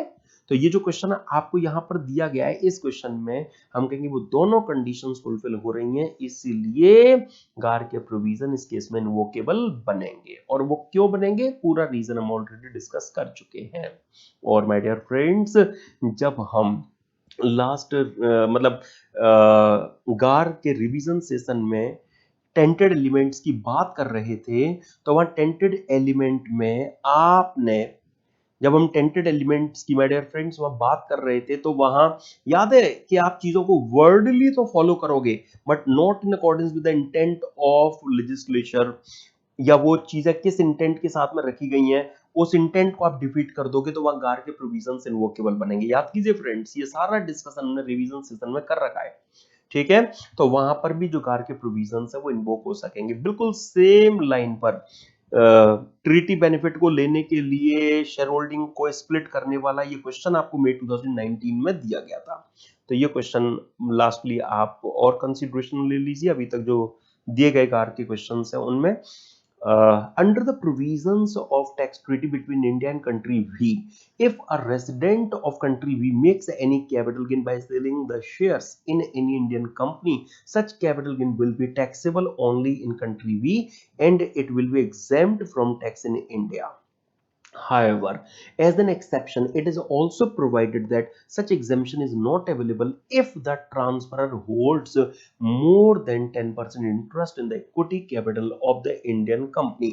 रुकिए यहीं पर, मतलब क्या बात निकल कर आ गई कि कंट्री वी की रेसिडेंट अगर इंडियन कंपनी में 10% से ज्यादा होल्डिंग ना होल्ड करे तो एग्जेम्पशन मिल जाएगी, है ना। तो एग्जामेशन कब नहीं मिलेगी, मोर देन 10% के केस में एग्जामेशन नहीं मिलेगी, राइट ना फ्रेंड्स। तो मतलब अप टू 10% के केस में मिल जाएगी, ठीक है। अब VFX Limited, a resident in country V, floated two wholly owned subsidiary in country V. On 1st April 2021, both the subsidiaries bought 9% shareholding in XYZ Company Limited, an Indian company. These subsidiaries do not have any other income, मतलब इनकी कोई other activity नहीं है। On 31st December 2021, both of them sold investments in XYZ Company Limited. Each of the subsidiaries claim exemption from Indian capital tax amounting to rupees 2.5 crores from such a sale, as each is holding less than 10% equity shares in Indian company. तो यहाँ जो इन्होंने दो subsidiary बनाई, each subsidiary जो capital एग्जामिशन ले रही हैं उससे वो 2.5 करोड़ का टैक्स बचा पा रही है। ईच के लिए ये पर्टिकुलर्स हमें यहाँ पर दिए गए हैं, ओके। तो मतलब इन एग्रीगेट हम कह सकते हैं 5 करोड़ का जो बेनिफिट है वो ट्रीटी बेनिफिट से वो दोनों सब्सिडरीज इन एग्रीगेट क्लेम कर पा रही हैं। Can GAAR be invoked in such a case to deny the treaty benefit? Of course yes. But dear friends यहां पर आप देखिए, यहां अगर उन सब्सिडरीज में कोई और एक्टिविटी है ही नहीं तो फिर इस VFX लिमिटेड को ये सब्सिडरी बनाने की जरूरत क्या थी। ट्रीटी में 10% का थ्रेशोल्ड है, इसलिए उन्होंने 99 पर वो होल्डिंग लाने के लिए ये काम किया। तो इस सिचुएशन में हम कहेंगे कॉमर्शियल सब्सटेंस की लैकिंग है, यहां इस केस में ये इम्परमिसिबल अवॉइडेंस अरेंजमेंट बन सकेगा, गार लग सकेगा। Will your answer be different if the capital tax on such sale is calculated at 1.2 crores each? Yes, our answer will differ. अब उस केस में डिफर कर जाएगा। कैसे? क्योंकि अब इन एग्रीगेट जो अमाउंट है वो 2.4 हुआ, लेस देन 3 में गया, जिसकी वजह से 3 करोड़ से ज्यादा ना होने की वजह से उस केस में गार के जो प्रोविजंस है वो इन्वोक नहीं हो सकेंगे। तो पहले केस में तो गार के जो प्रोविजन है वो इन्वोक हो सकेंगे, लेकिन दूसरे केस में सिंस थ्रेशोल्ड बचा लेगा इसलिए गार नहीं लग पाएगा। राइट तो गार से रिलेटेड जो कॉन्सेप्चुअल चीजें वो तुमने केस स्टडी से रिफ्रेश कर ली थी, और जो क्वेश्चंस थे अब मैं कह सकता हूं कि उनकी भी बात हमने कर ली है। तो हमारा आज का जो एजेंडा था फ्रेंड्स, यस हमारा आज का जो एजेंडा था उसमें मुझे सेफ हार्बर रूल से रिलेटेड जो क्वेश्चन था वो आपके सामने के भी किस तरह के क्वेश्चन आपको दिया जा सकता है सेफ हार्बर रूल्स अगर एप्लीकेबल हो रहे हैं तो उसके लिए हमने यहां पर एक क्वेश्चन डिस्कस कर लिया। डबल टैक्स एंड रिलीफ से रिलेटेड ढेर सारे क्वेश्चन डिस्कस किए, है ना, और गार से रिलेटेड भी ऑल रेलिवेंट क्वेश्चंस की हमने बात कर ली है। ठीक है, तो अब मिलेंगे हम फ्रेंड्स नेक्स्ट सेशन में, रिवीजन सेशंस की सीरीज में सबसे पहले, जिसमें मैं आपको ट्रस्ट चैप्टर रिफ्रेश करा दूंगा, और फिर प्रैक्टिस सेशंस की सीरीज के नेक्स्ट पार्ट में हम ट्रस्ट से रिलेटेड जो क्वेश्चंस हैं उनको डिस्कस करेंगे। ठीक है, till then good bye to you and thanks a lot.